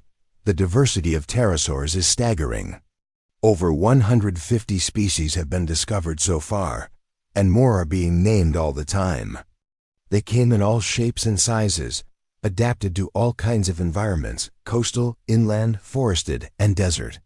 Some had long beaks with needle-like teeth for fishing. Others had wide jaws for scooping. Some may have even skimmed over water, like modern seabirds. But how do we really know what they were like? Fossils tell us a lot, especially the rare ones that preserve soft tissues. In some specimens, we found evidence of wing membranes, muscle fibers, and even hair-like filaments called pycnofibers. These weren't true feathers, but they served a similar purpose, insulating the body and maybe even playing a role in display. They suggest that pterosaurs were warm-blooded and highly active, more like birds than reptiles in many ways. One of the biggest surprises in recent years. Evidence that some pterosaurs might have walked with surprising skill. Footprints from species like Pteracnus show clear impressions of both hands and feet, suggesting they could move comfortably on land, especially in coastal areas where they likely hunted fish and scavenged for scraps. And let's talk about intelligence. Their brains, at least in some species, were fairly large in proportion to their bodies. Some had enlarged flocculi, regions in the brain linked to balance and coordination during flight. That suggests pterosaurs were highly skilled flyers, able to bank dive and maneuver in ways that would make a fighter pilot jealous. But flight comes with trade-offs. Pteros, a URS needed to be light to stay airborne. That meant fragile bones and the body optimized for energy efficiency. When the environment changed, like during the late Cretaceous, they became vulnerable. By the time the asteroid hit, many species were already in decline. And like the dinosaurs, pterosaurs disappeared in the mass extinction event 66 million years ago. Or did they? No, pterosaurs didn't evolve into birds. That's a common misconception. Birds are descended from small theropod dinosaurs, not pterosaurs. But some of the behaviors and adaptations pterosaurs pioneered: powered flight, visual display crests, aerial hunting strategies can be seen echoed in modern birds today. There's even a theory that some ancient myths like dragons might have been inspired by pterosaur fossils found by early humans. Imagine stumbling across a skeleton with massive wings, a long beak, and teeth like needles. It wouldn't take much imagination to turn that into a sky monster. Despite their disappearance, pterosaurs left behind an aerial legacy. They proved that vertebrates could conquer the sky. That evolution could produce not just one, but many shapes of flight. And they remind us that prehistoric life wasn't confined to land and sea. The air was a battlefield, a highway, a home. So, next time someone calls Pteranodon a dinosaur, you'll know better. It was something even stranger. A flying reptile, separate from dinosaurs, yet living alongside them. A true pioneer of the skies. And in its time, it ruled the air like no creature before or since. Chapter 13. The color of dinosaurs. Imagine walking through a prehistoric forest. You hear the rustle of leaves. You spot something moving through the ferns. But what color is it? Is that velociraptor a dull, earthy brown? A striking red with black stripes? Maybe a shimmering blue like a modern peacock? For generations we could only guess. But now, for the first time in history, we're beginning to know color is more than decoration. In the animal kingdom, it can mean survival, camouflage, warnings, attraction, communication. But for decades, dinosaurs seemed doomed to grayscale. Reconstructions gray, green, or brown, like statues, safe, bland. Imaginative guesses were all we had. Until the discovery of melanosums changed everything. Melanosums are tiny structures found in the cells of feathers, hair, and skin. They carry pigment, and they come in different shapes depending on the color they produce. In modern birds, for example, rod-shaped melanosums usually correspond to black and gray, while spherical ones are linked to reddish-brown hues. Some are even stacked in special ways that reflect light and create iridescent colors. Incredibly, paleontologists have now found fossilized melanosums preserved in dinosaur feathers. That means we can reconstruct actual colors of dinosaurs, not just speculate. Let's start with one of the earliest breakthroughs, Anchiornis. This small, feathered dinosaur lived around 160 million years ago in what's now China. Its fossils are stunning, with feather impressions so detailed that researchers could zoom in and examine melanosums under a microscope. What they found: a pattern that matched modern birds with a specific color scheme, black and white wings, a rusty red crown, and grayish body feathers. It looked more like a magpie than a monster. Just imagine that after 160 million years, we know the colors of a specific dinosaur, down to its flashy little head crest. That's like colorizing a black and white photo from another planet. Anchiornis wasn't alone. In the years since, paleontologists have analyzed melanosums from a variety of feathered dinosaurs and ancient birds. Sinosauropteryx, for example, had a striped tail alternating bands of light and dark. It may have been ginger-colored with a white underbelly. A ring-tailed dino raccoon, if you will. There's evidence that some dinosaurs had camouflage patterns, similar to what we see in modern-day birds and mammals. That makes sense. Blending into your environment helps avoid predators or sneak up on prey. Some dino species had countershading. Darker on top, lighter underneath. Think of how deer or sharks look today. It's a clever trick of nature to flatten shadows and reduce visibility, but it gets even better. Some of these prehistoric feathers may have shimmered with iridescence like hummingbirds or starlings. When scientists analyzed the melanosums of Microraptor, they found elongated, stacked structures just like those in iridescent feathers today. So this four-winged, crow-sized dino might have glimmered with metallic blue-black hues as it glided through the forest canopy. Why such bold colors? Display, perhaps. Attraction. Just like birds today, some dinosaurs likely used color to flirt, intimidate, or show off to rivals. We're talking visual communication on a scale we're only beginning to appreciate. Now here's where things get truly interesting. Not all dinosaurs had feathers. So what about the colors of those that didn't? That's harder to answer. Skin. Pigments don't fossilize as reliably as feather structures. But there have been exceptional finds. In rare cases, fossilized skin impressions show scaly textures with preserved pigment patterns. One specimen of Psittacosaurus, a parrot-beaked herbivore, preserved skin that revealed not just the pattern of scales, but also possible pigment. Shading. It suggested a back darker than the belly again, consistent with camouflage. And let's not forget the armored dinosaurs. In 2016, scientists uncovered an incredibly preserved specimen of Borealopelta, an ankylosaur covered in bony plates in skin. The fossil was so well preserved that it retained chemical signatures linked to pigmentation. What did they find? Borealopelta was reddish-brown, with darker tones across its back, more evidence of countershading. A literal tank. Wearing forest. Camouflage. Now pause and think about that. A dinosaur covered in armor, the size of a car, evolved camouflage so it wouldn't be seen. That tells us something important. There were predators out there scary enough to make a walking fortress where to hide. So what about the big stars like T-Rex? Unfortunately, we haven't yet recovered melanosomes or pigment chemistry from a T-Rex fossil.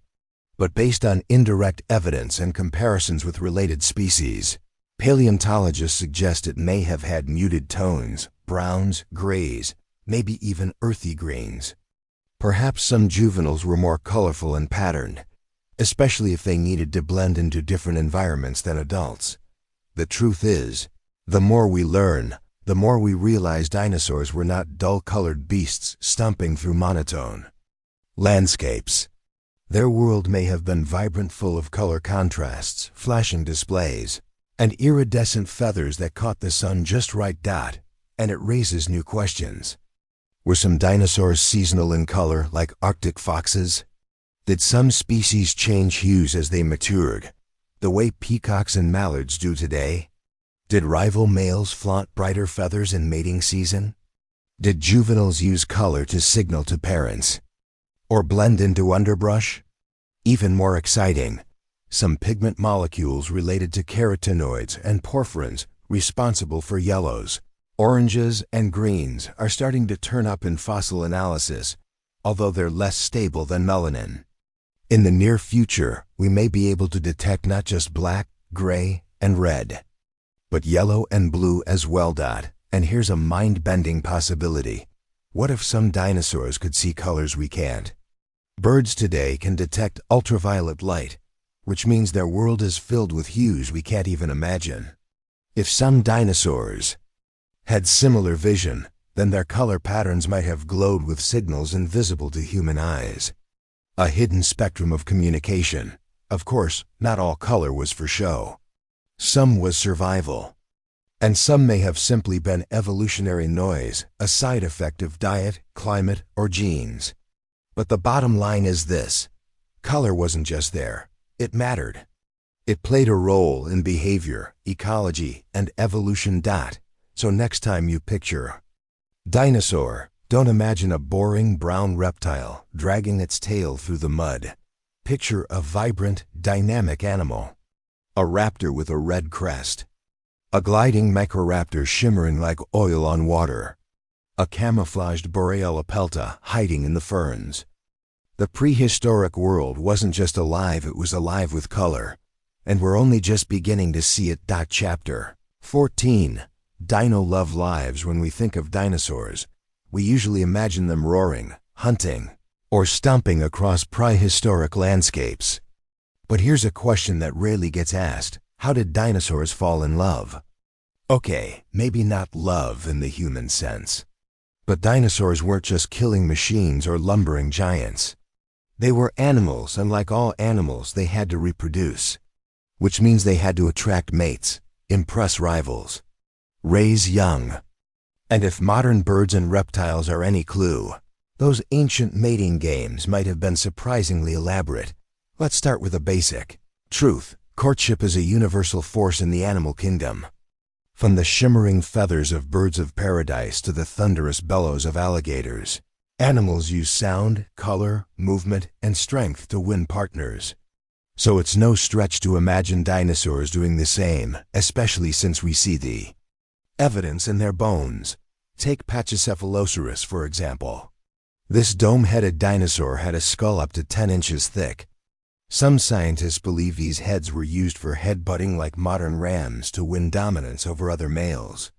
Others think they may have been display structures, possibly brightly colored, used to impress potential mates. Either way, that's dinosaur flirting in action. Then there's Triceratops. Its massive frill and 3 horns weren't just for defense. Their elaborate shapes may have played a role in sexual selection, much like a peacock's tail. Some fossil skulls show evidence of injury or wear, suggesting horn duels between rivals. Picture 2 male Triceratops clashing horns, each trying to prove he's worthy of passing on his genes. That's not a battle, that's a date. And it wasn't just about weapons. Display structures were everywhere.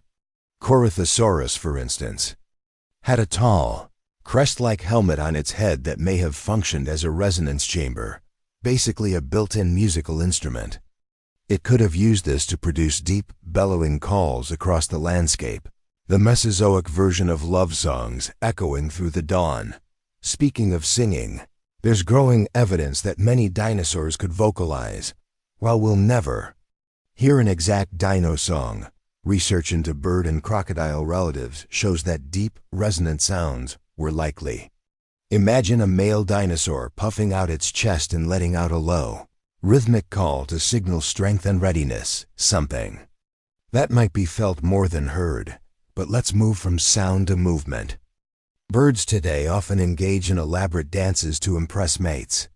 Cranes, for example, leap and twirl with synchronized precision. Could some dinosaurs have danced too? There's an amazing fossil discovery that might suggest exactly that. In Colorado, scientists found what looked like display arenas, patches of ground with dozens of scratch marks, made by the feet of feathered theropods. These weren't feeding grounds. The scratches suggest deliberate movement, repeated, choreographed motions in the same spot, like a prehistoric dance floor. This may be the first fossil evidence of mating dances in dinosaurs. And what about feathers?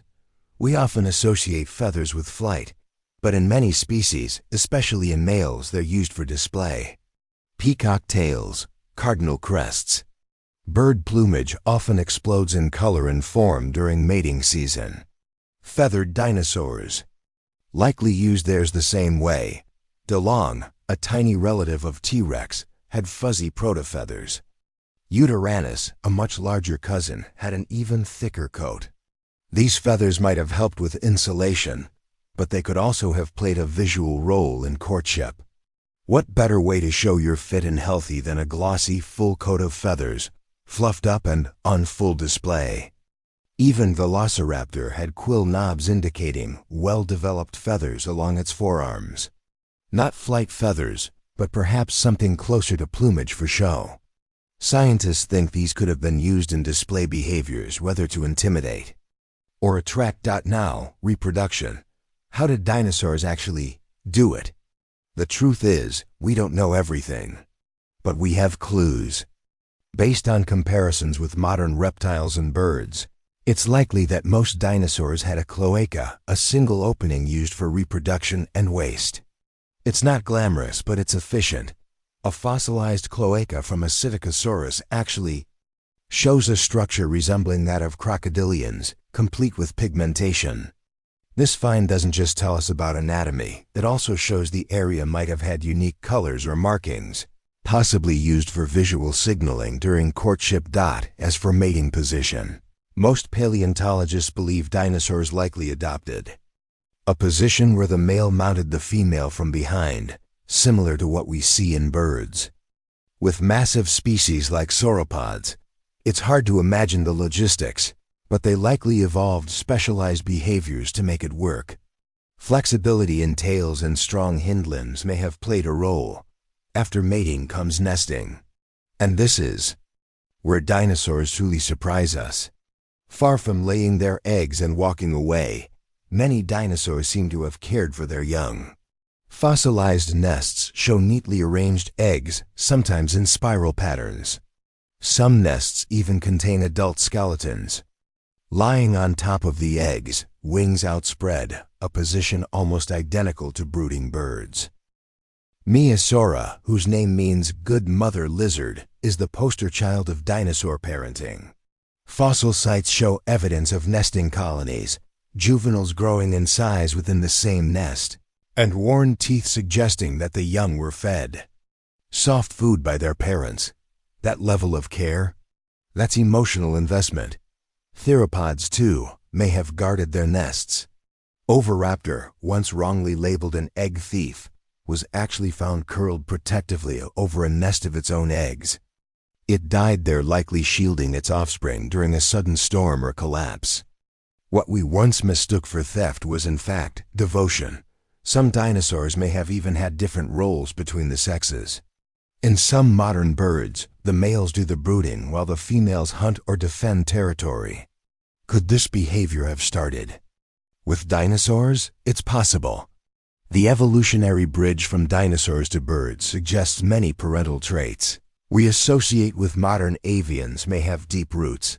Even sibling relationships can be glimpsed in the fossil record. Trackways of young dinosaurs sometimes show multiple individuals walking side by side, suggesting they moved in groups, possibly family units. Social structure among juveniles might have played a major role in survival. The picture that's forming is far richer than we once imagined. Dinosaurs weren't just prehistoric beasts. They were lovers, dancers, parents, and partners. Their mating lives were full of displays, songs, rituals, and bonds that echo into today's birds. It changes the way we see them. The roaring predator becomes a careful nest builder.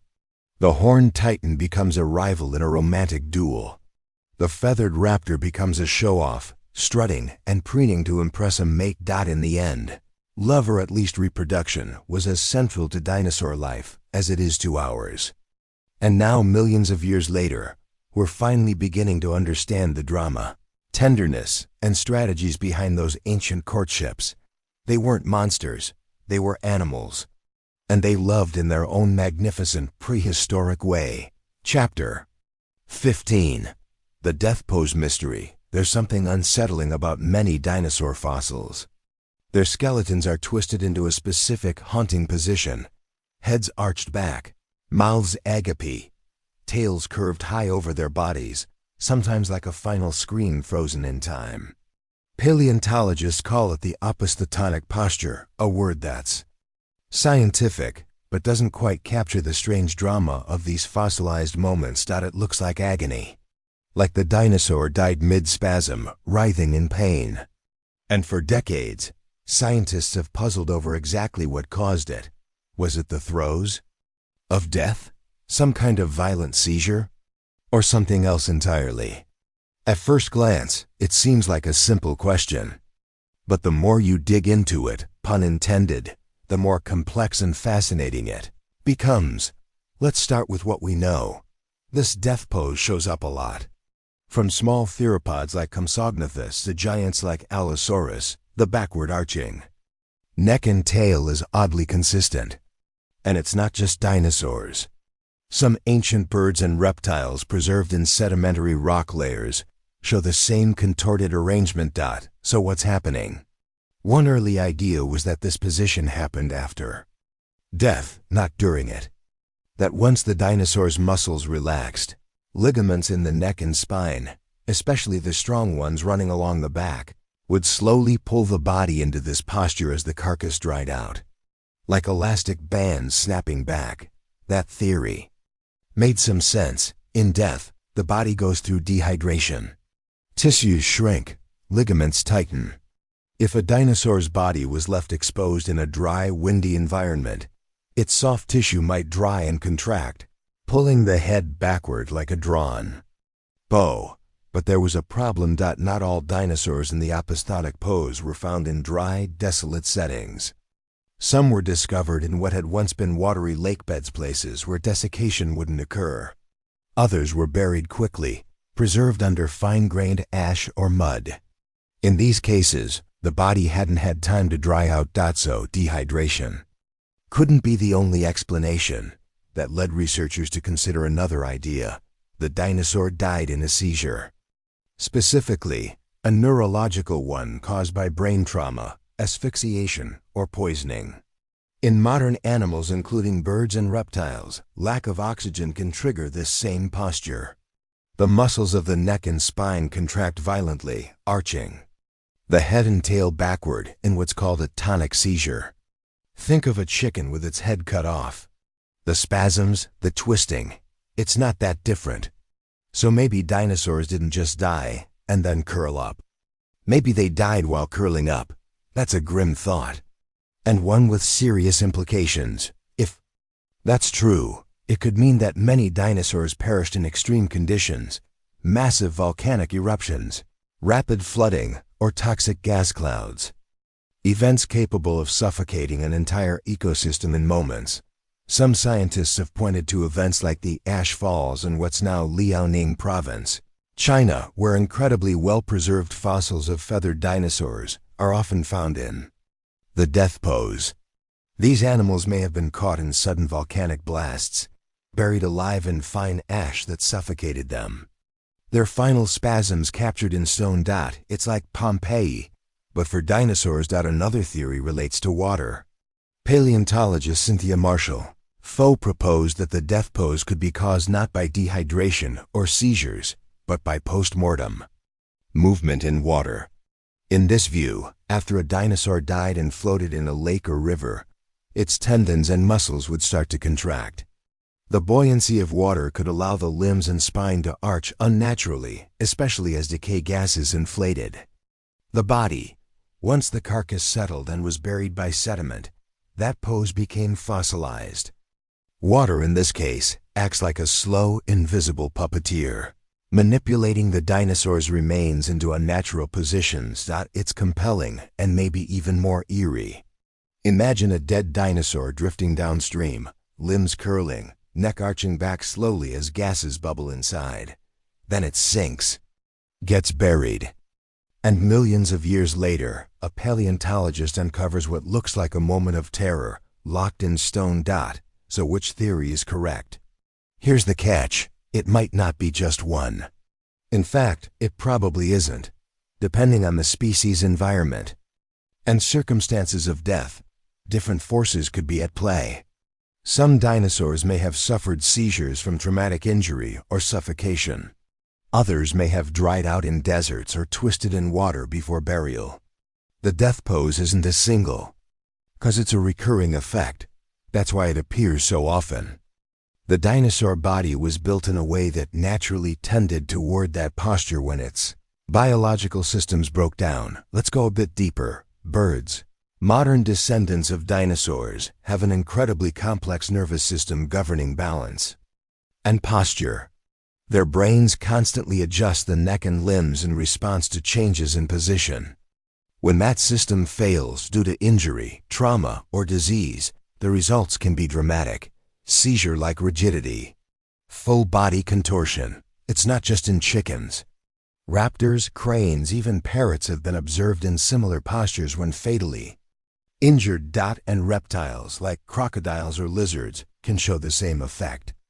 Oxygen deprivation can cause them to arch backward in death. This gives further support to the neurological seizure theory for at least some fossils.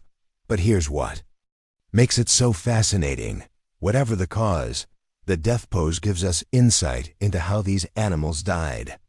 Not just what they looked like or how they moved in life, but the very moments at the end. It's a rare emotional window into prehistory. Think of all the ways a fossil can form: mudslides, floods, sandstorms, eruptions. These were violent deaths, often sudden and unexpected.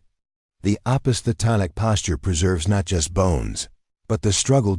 And when you look at fossil beds filled with these contorted skeletons, multiple individuals frozen in the same dramatic pose, it starts to feel like a prehistoric tragedy.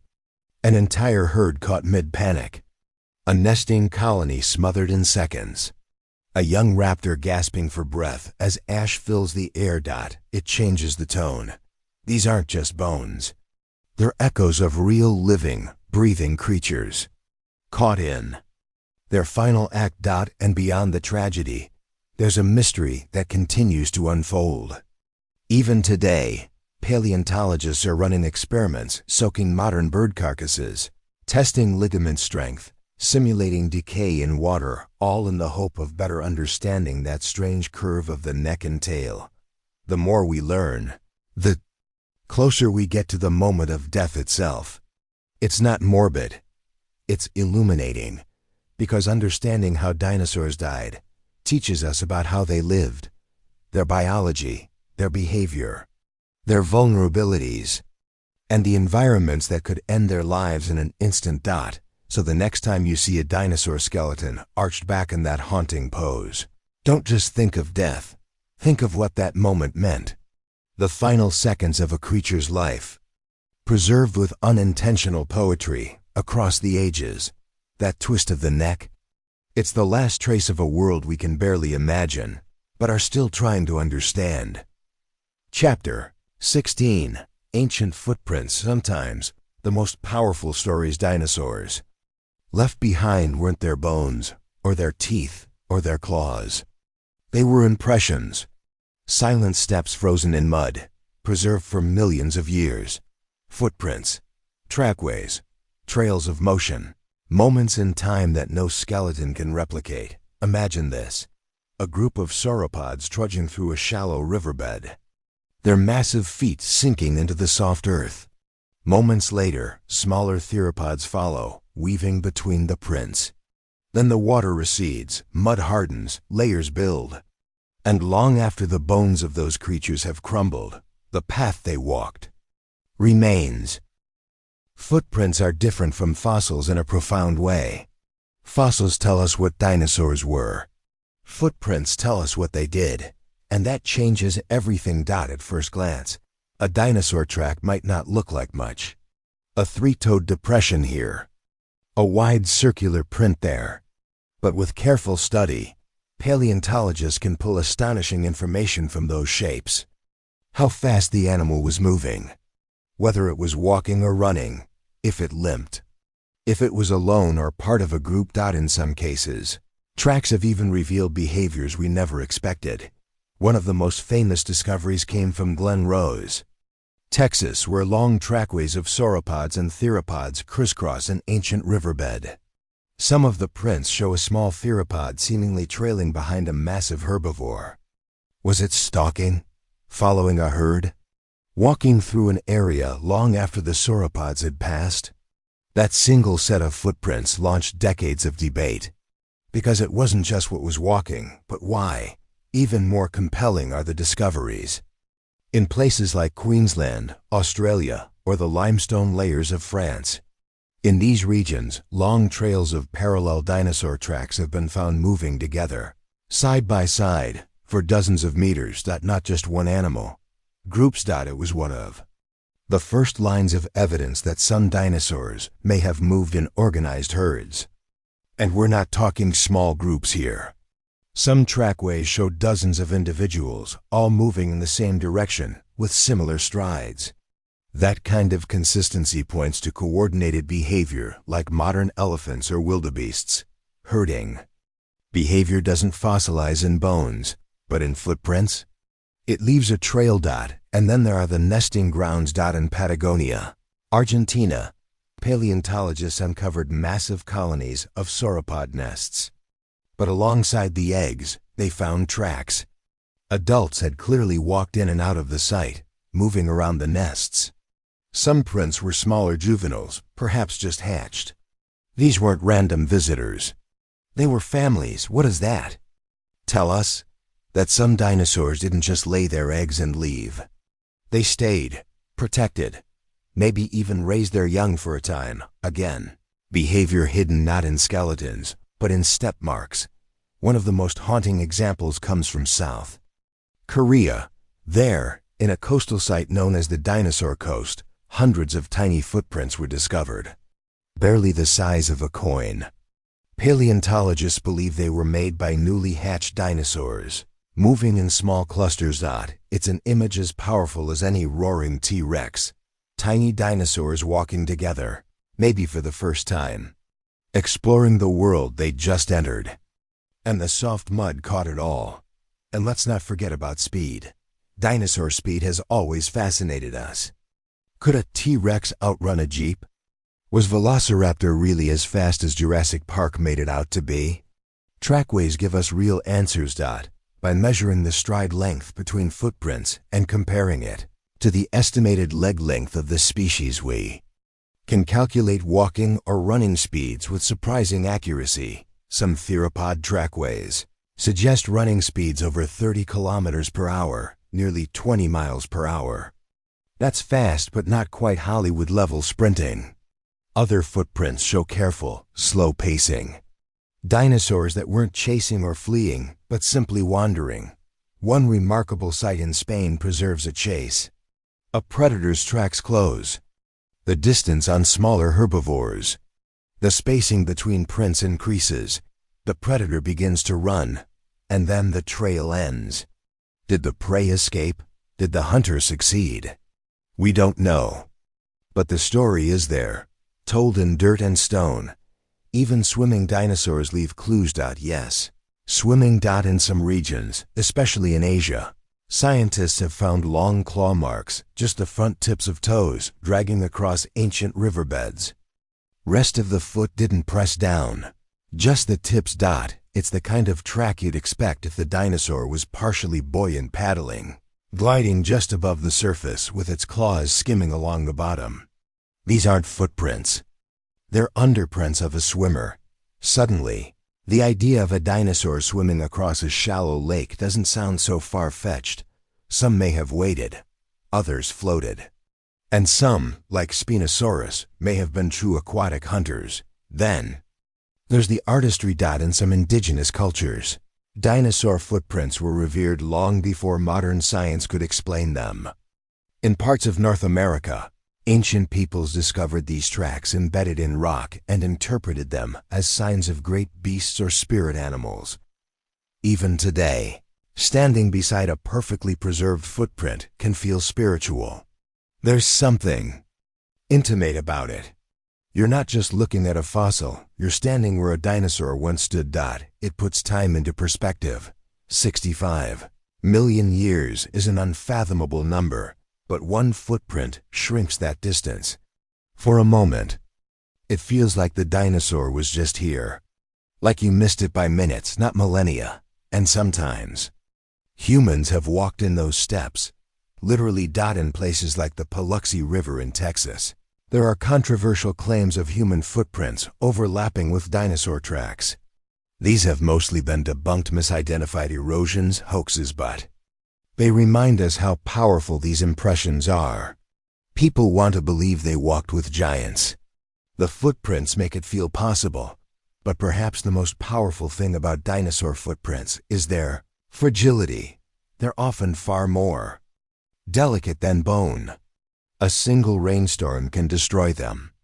So when we do find preserved tracks, especially with skin impressions, claw details, or full trackways, they're nothing short of miracles. Each one is a message sent across time. A diary entry scrawled in mud, and we're still decoding them. Today, paleontologists use drones, 3D scanners, and computer modeling to analyze tracks. Some sites are so rich they've been turned into protected parks. Others are still being uncovered in deserts, riverbeds, even highways under construction. Every new footprint adds a chapter to the dinosaur story. And here's the best part. Some of the most groundbreaking discoveries have been made not by experts, but by ordinary people. A hiker, a farmer, a curious kid with a sharp eye, because all it takes is a single step to open a window into the past. One step, then another, and just like that, you're following a trail that hasn't been walked in 100 million years. Chapter 17. Myths versus reality. For decades, dinosaurs have ruled not just museums, but movie screens, toy aisles, and bedtime stories. They've become larger than life, both literally and figuratively. But here's the thing. Most of what people think they know about dinosaurs is wrong. Some of it's outdated science. Some is pop culture distortion. And some is just pure imagination, amplified by the roar of a T-Rex and the dramatic music of a Hollywood blockbuster. But real paleontology? It tells a much more complex and often far more surprising story. Let's start with perhaps the biggest offender, the idea that all dinosaurs were giant, slow-moving reptiles. For most of the 20th century, dinosaurs were portrayed as sluggish, swamp-dwelling lizards, cold-blooded, dim-witted, hulking beasts that moved with the urgency of a sleepy crocodile. But modern science has flipped that narrative on its head. We now know that many dinosaurs, especially theropods like Velociraptor and Troodon, were fast, agile, and likely warm-blooded. These animals didn't plod. They sprinted, they hunted. They even nested and protected their young. In fact, the warm-bloodedness debate has completely transformed our understanding of how dinosaurs lived.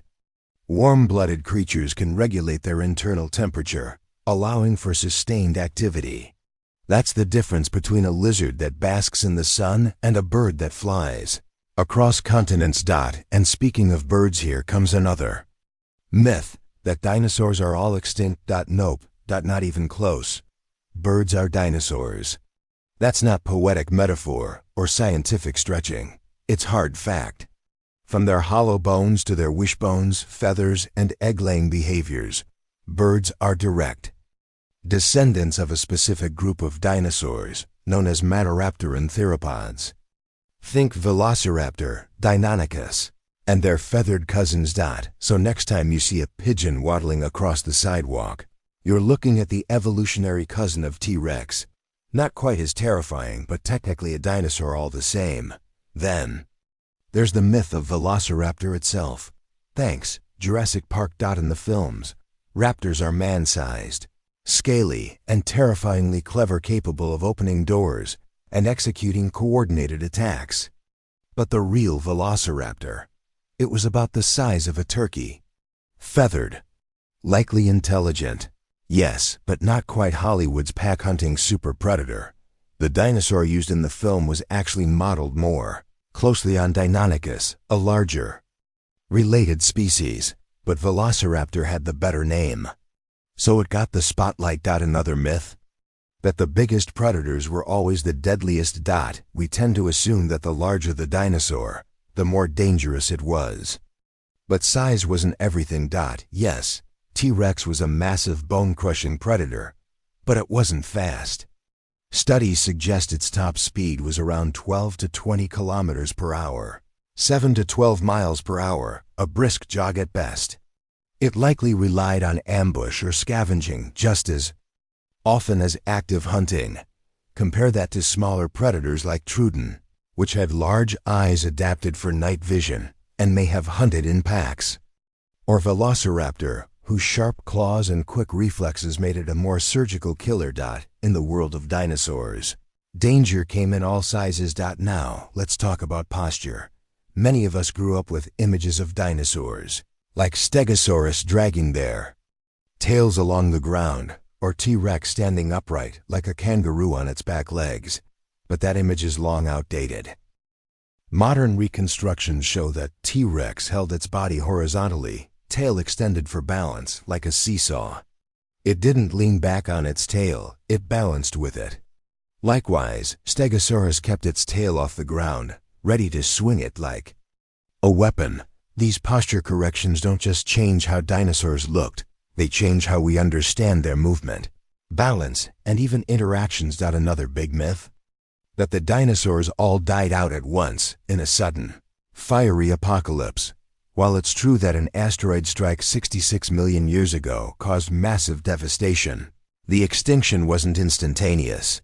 Some species survived for thousands of years after the impact. Others may have already been declining due to volcanic activity and climate shifts.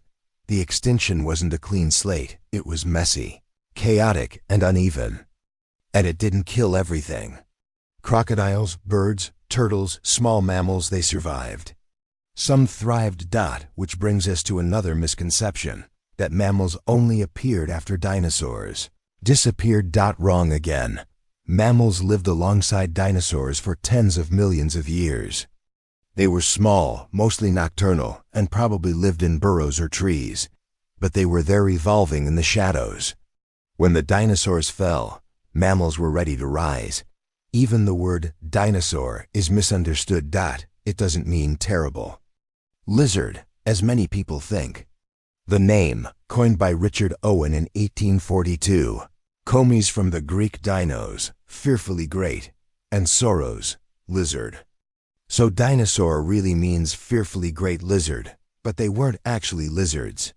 Dinosaurs belong to their own distinct evolutionary group. Lizards are squamates. Dinosaurs are archosaurs, along with crocodilians and birds. So lumping them together is like confusing cats with kangaroos. Same kingdom, wildly different lineages. And while we're clearing things up, let's talk about feathers. A lot of people still think dinosaurs were all scaly, leathery reptiles. But fossil evidence from places like Liaoning, China, has shown that many dinosaurs had feathers or feather-like structures. Not just raptors, but even some early tyrannosaurs and herbivores. Feathers weren't just for flight. They provided insulation, display, camouflage, and maybe even helped young dinosaurs glide or balance. That changes everything about how they looked.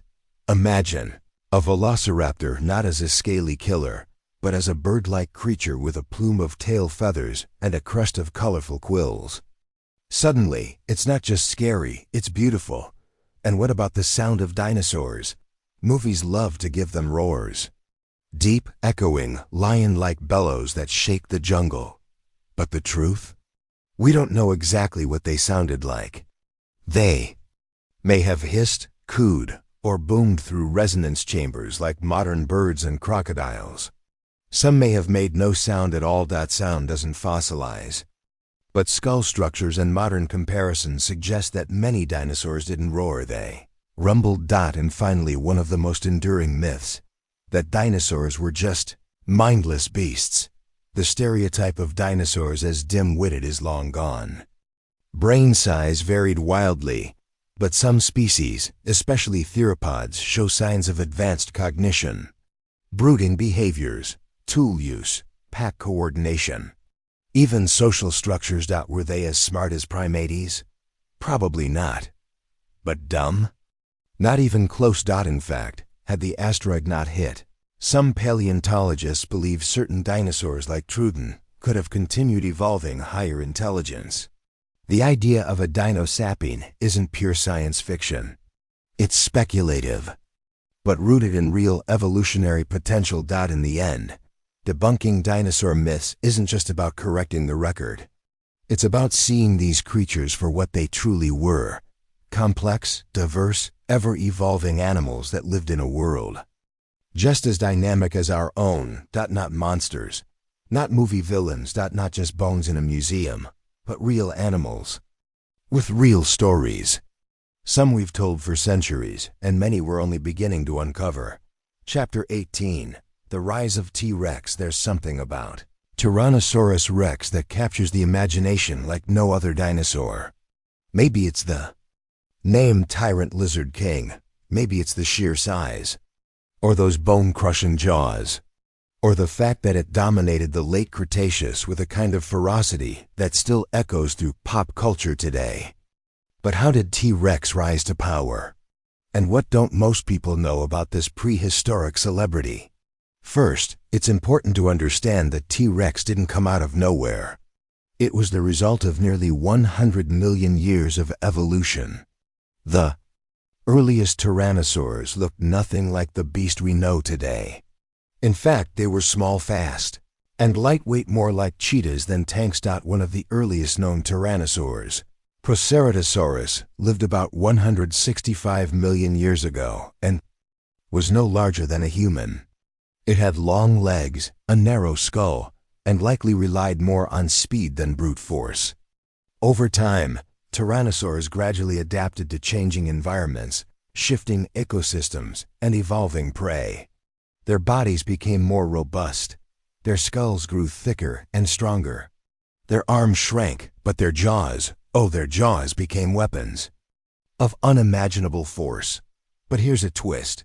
For most of the age of dinosaurs, tyrannosaurs weren't top predators at all. During the Jurassic period and early Cretaceous, apex predator roles were filled by other theropods like the massive Allosaurus, the sail-backed Spinosaurus, and the stocky Carcharodontosaurus. Tyrannosaurs were still on the sidelines, smaller carnivores navigating a world dominated by giants. So what changed? Around 90 million years ago, many of those dominant theropods began to vanish, possibly due to shifting climates and mass extinctions in certain regions. And that's when tyrannosaurs started their rise. By the late Cretaceous, North America became the stage for the ultimate predator to take shape. The environment was perfect. Massive herbivores like Triceratops and Edmontosaurus roamed the plains, and the forests provided dense cover for stalking prey. This was the perfect hunting ground for an intelligent, powerful predator. Enter T-Rex. It wasn't just big, it was record-breaking. Measuring up to 40 feet long and weighing around 9 tons, it had a bite force of over 12,000 pounds stronger than any living animal today. Its teeth weren't blades, they were bone-crushing bananas, some nearly a foot long and capable of pulverizing skeletons like twigs. But T-Rex wasn't just muscle. It had brains too. Fossilized brain cases show that T-Rex had an unusually large olfactory bulb, meaning it had an extraordinary sense of smell. Some scientists compare it to a vulture's ability to detect decaying flesh from miles away. It also had keen eyesight and depth perception, thanks to forward-facing eyes. This combination made it an elite tracker, whether for fresh prey or a convenient carcass. Now, about those tiny arms. They're the butt of jokes everywhere. Memes, cartoons, even movies have poked fun at T-Rex's little limbs. But small doesn't mean useless. The arms were thickly muscled, ending in 2 strong claws. They may have helped T-Rex rise from a resting position or hold on to struggling prey. Some paleontologists even suggest they were important for mating or balance during feeding. And let's not forget how fast it grew. Young T-Rex individuals were built like long-legged sprinters, likely relying on speed to catch prey. Then, around adolescence, their growth rate exploded. Some gained as much as 1,500 pounds per year. By age 20, they were full-grown behemoths. But perhaps the most surprising thing about T-Rex is that it may not have always hunted alone. Well, it's still debated. There's growing evidence that young and adult tyrannosaurs may have lived in groups, occupying different roles in the same hunting pack. Juveniles could have chased and harassed prey while the adults closed in for the kill. It's a terrifying idea, not one T-Rex, but an entire family unit coordinating a hunt. And there's more. New fossil finds suggest that T-Rex may have been surprisingly tender when it came to its young.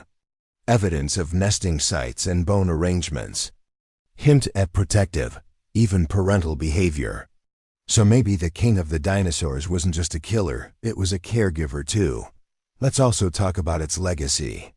Because while T-Rex ruled the land in its time, its story didn't end with extinction. Its evolutionary lineage lives on in birds, and its cultural legacy lives on in books, films, and museums worldwide. From the animated classics of childhood to the monstrous creatures of modern cinema, T-Rex remains the face of dinosaurs. But the real animal? It's even more fascinating than the fiction, because behind the roar, beyond the teeth, and past the jokes about those tiny arms, T-Rex was a marvel of evolution refined over millions of years into a near-perfect predator. It was intelligent, adaptable, and terrifyingly effective. The rise of T-Rex wasn't just about being the biggest.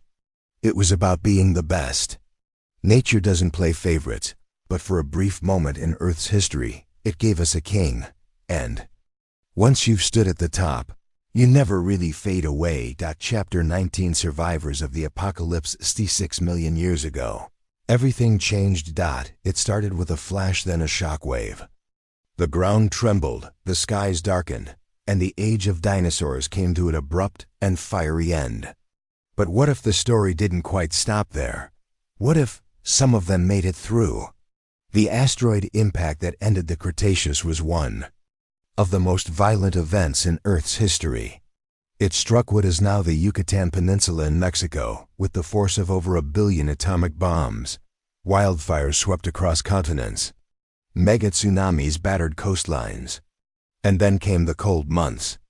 Maybe years of darkness as ash and soot choked the atmosphere, collapsing the food chain from the bottom up. It's a mass extinction so absolute that we often imagine it as a total wipeout. But it wasn't. Roughly 75% of all species vanished, but that means 25% didn't. And among those survivors, some were descendants of dinosaurs. But before we get to them, it's important to understand who didn't make it. All non-avian dinosaurs, meaning all the familiar giants like Triceratops, T-Rex, Ankylosaurus, and Velociraptor perished. The big-bodied reptiles were simply too dependent on a stable ecosystem, vegetation for herbivores, herbivores for carnivores, and specific climates for all. When the system broke down, so did they. So who had what it took to survive? Let's start with the underdogs. Small mammals had been living in the shadows for millions of years, literally. While dinosaurs dominated the surface world, mammals evolved in the nooks and crannies.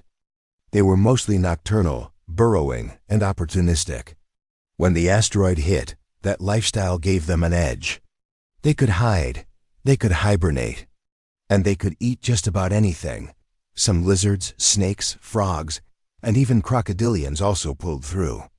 Their semi-aquatic habitats may have shielded them from the worst. Plus, like mammals, they needed fewer resources to survive and were more flexible in their diets. But the most fascinating survivors of all? The birds. Yes, birds are dinosaurs. More specifically, they're avian dinosaurs, descended from small theropods like Microraptor and Archaeopteryx. And while their larger cousins vanished, certain bird lineages squeaked through. Why? Well, it seems size mattered. Smaller body mass required less food and allowed for faster reproduction. Some birds may have already been living in forested or coastal environments, helping them escape the worst conditions. Others may have eaten seeds or detritus resources that were still available even after the collapse of complex food chains. What's even more remarkable is how quickly life rebounded. Within a few 100,000 years, a blink in geological terms, new species began to emerge. Mammals began to grow larger. Birds diversified. Crocodilians adapted to new niches. The planet, scarred but not defeated, evolved. One bird species, in particular Asteriornis mostrictensis, nicknamed the Wonder Chicken, offers a rare glimpse into the survivors.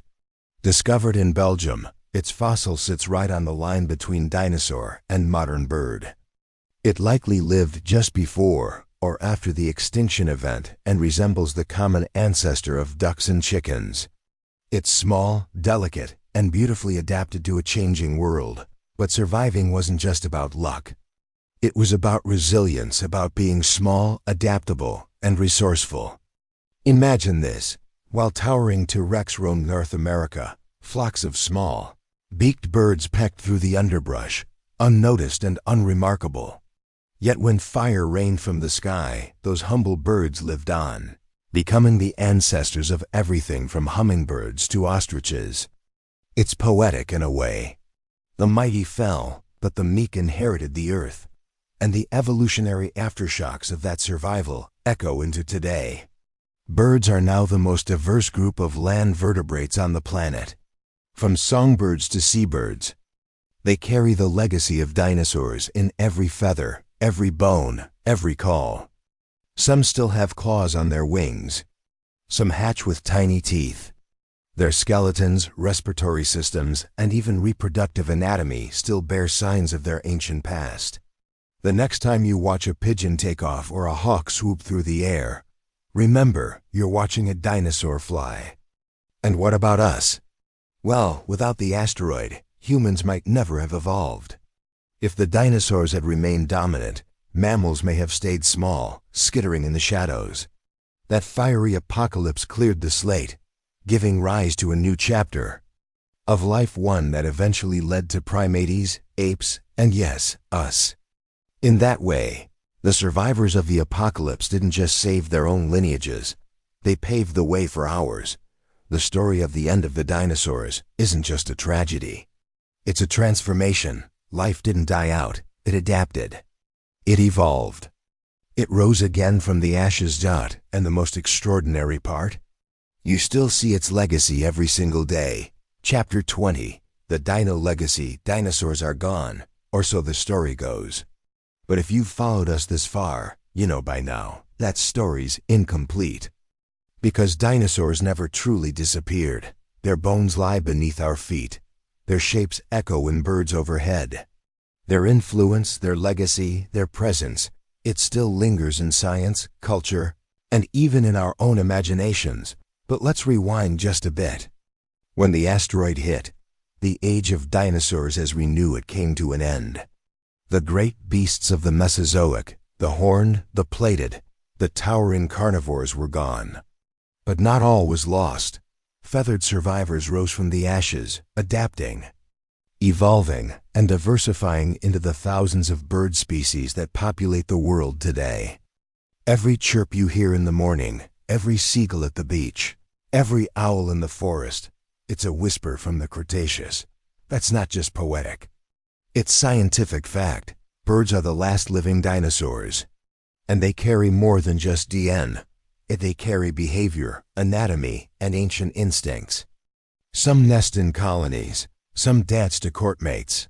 Some even use tools. Their intelligence is on par with primates in many cases. A reminder that evolution doesn't stop, it adapts. But the legacy of dinosaurs doesn't live on only in birds. It lives on in our curiosity. Every fossil dug from ancient rock is a message from deep time. From the towering Brachiosaurus bones found in Utah to tiny raptor claws in Mongolia, these remnants stitch together a timeline that spans hundreds of millions of years. They teach us about extinction, about resilience, about the unimaginable scale of Earth's history. And they change us. They inspire art, movies, books, even dreams. Think of the first time you saw a dinosaur skeleton as a kid. That towering frame. Those impossible teeth. That overwhelming sense of wonder. Dinosaurs aren't just prehistoric creatures. They are icons, gateways to science and imagination. And let's be honest, they make science cool. Paleontology often begins with a single spark, something a child sees or reads. Dinosaurs ignite that spark. They bridge the gap between science fiction and science fact. They show us that the world was once stranger, wilder, and more alien than anything we can imagine. And it still is, in many ways. But there's more. The story of dinosaurs also teaches us humility. They ruled Earth for over 160 million years. Think about that. Humanity? We've been around for about 300,000. The entirety of recorded history writing. Cities, culture is less than 6,000 years old. Compared to dinosaurs, we're barely out of the nest, and yet, they're gone and we're here. That fact should make us wonder. What made them vulnerable? What can we learn from their extinction? Well, one key lesson is this: even the mightiest can fall. Even the dominant species can disappear in the blink of an eye when the world changes. Climate shifts, meteor strikes, ecological collapse. These are reminders that life is fragile. And no kingdom is forever. The Earth doesn't need us. It never did. It kept turning through mass extinctions, through ice ages and infernos. And it will keep turning long after we're gone. But that's not a reason to despair. It's a reason to pay attention. Understanding the past helps us protect the future. Studying dinosaurs helps us understand ecosystems, evolution, biodiversity, and yes, how fragile life can be in the face of global change. The patterns of the past are warnings, but they're also guides. Dinosaurs were not just brute beasts. They were complex, adaptive, and diverse. And their story still has more to tell. Every year, new species are discovered. New insights are unearthed. Some dinosaurs had feathers. Some had crests that could honk. Some may have glowed under UV light. We've barely scratched the surface.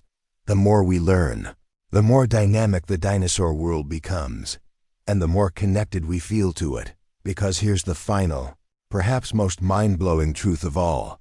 We are part of the same story. Dinosaurs didn't exist in some unreachable past. They lived on the same earth, under the same sun, breathing the same air, just in a different chapter of the book. And now we're writing the next one, whether it's tracking footprints in desert rock, analyzing ancient DNA, or watching a hawk soar overhead. We are living with their legacy every single day. Dinosaurs didn't vanish, they evolved. They transformed. They became. And as long as birds sing, as long as fossils speak, and as long as we wonder, they will never truly be gone.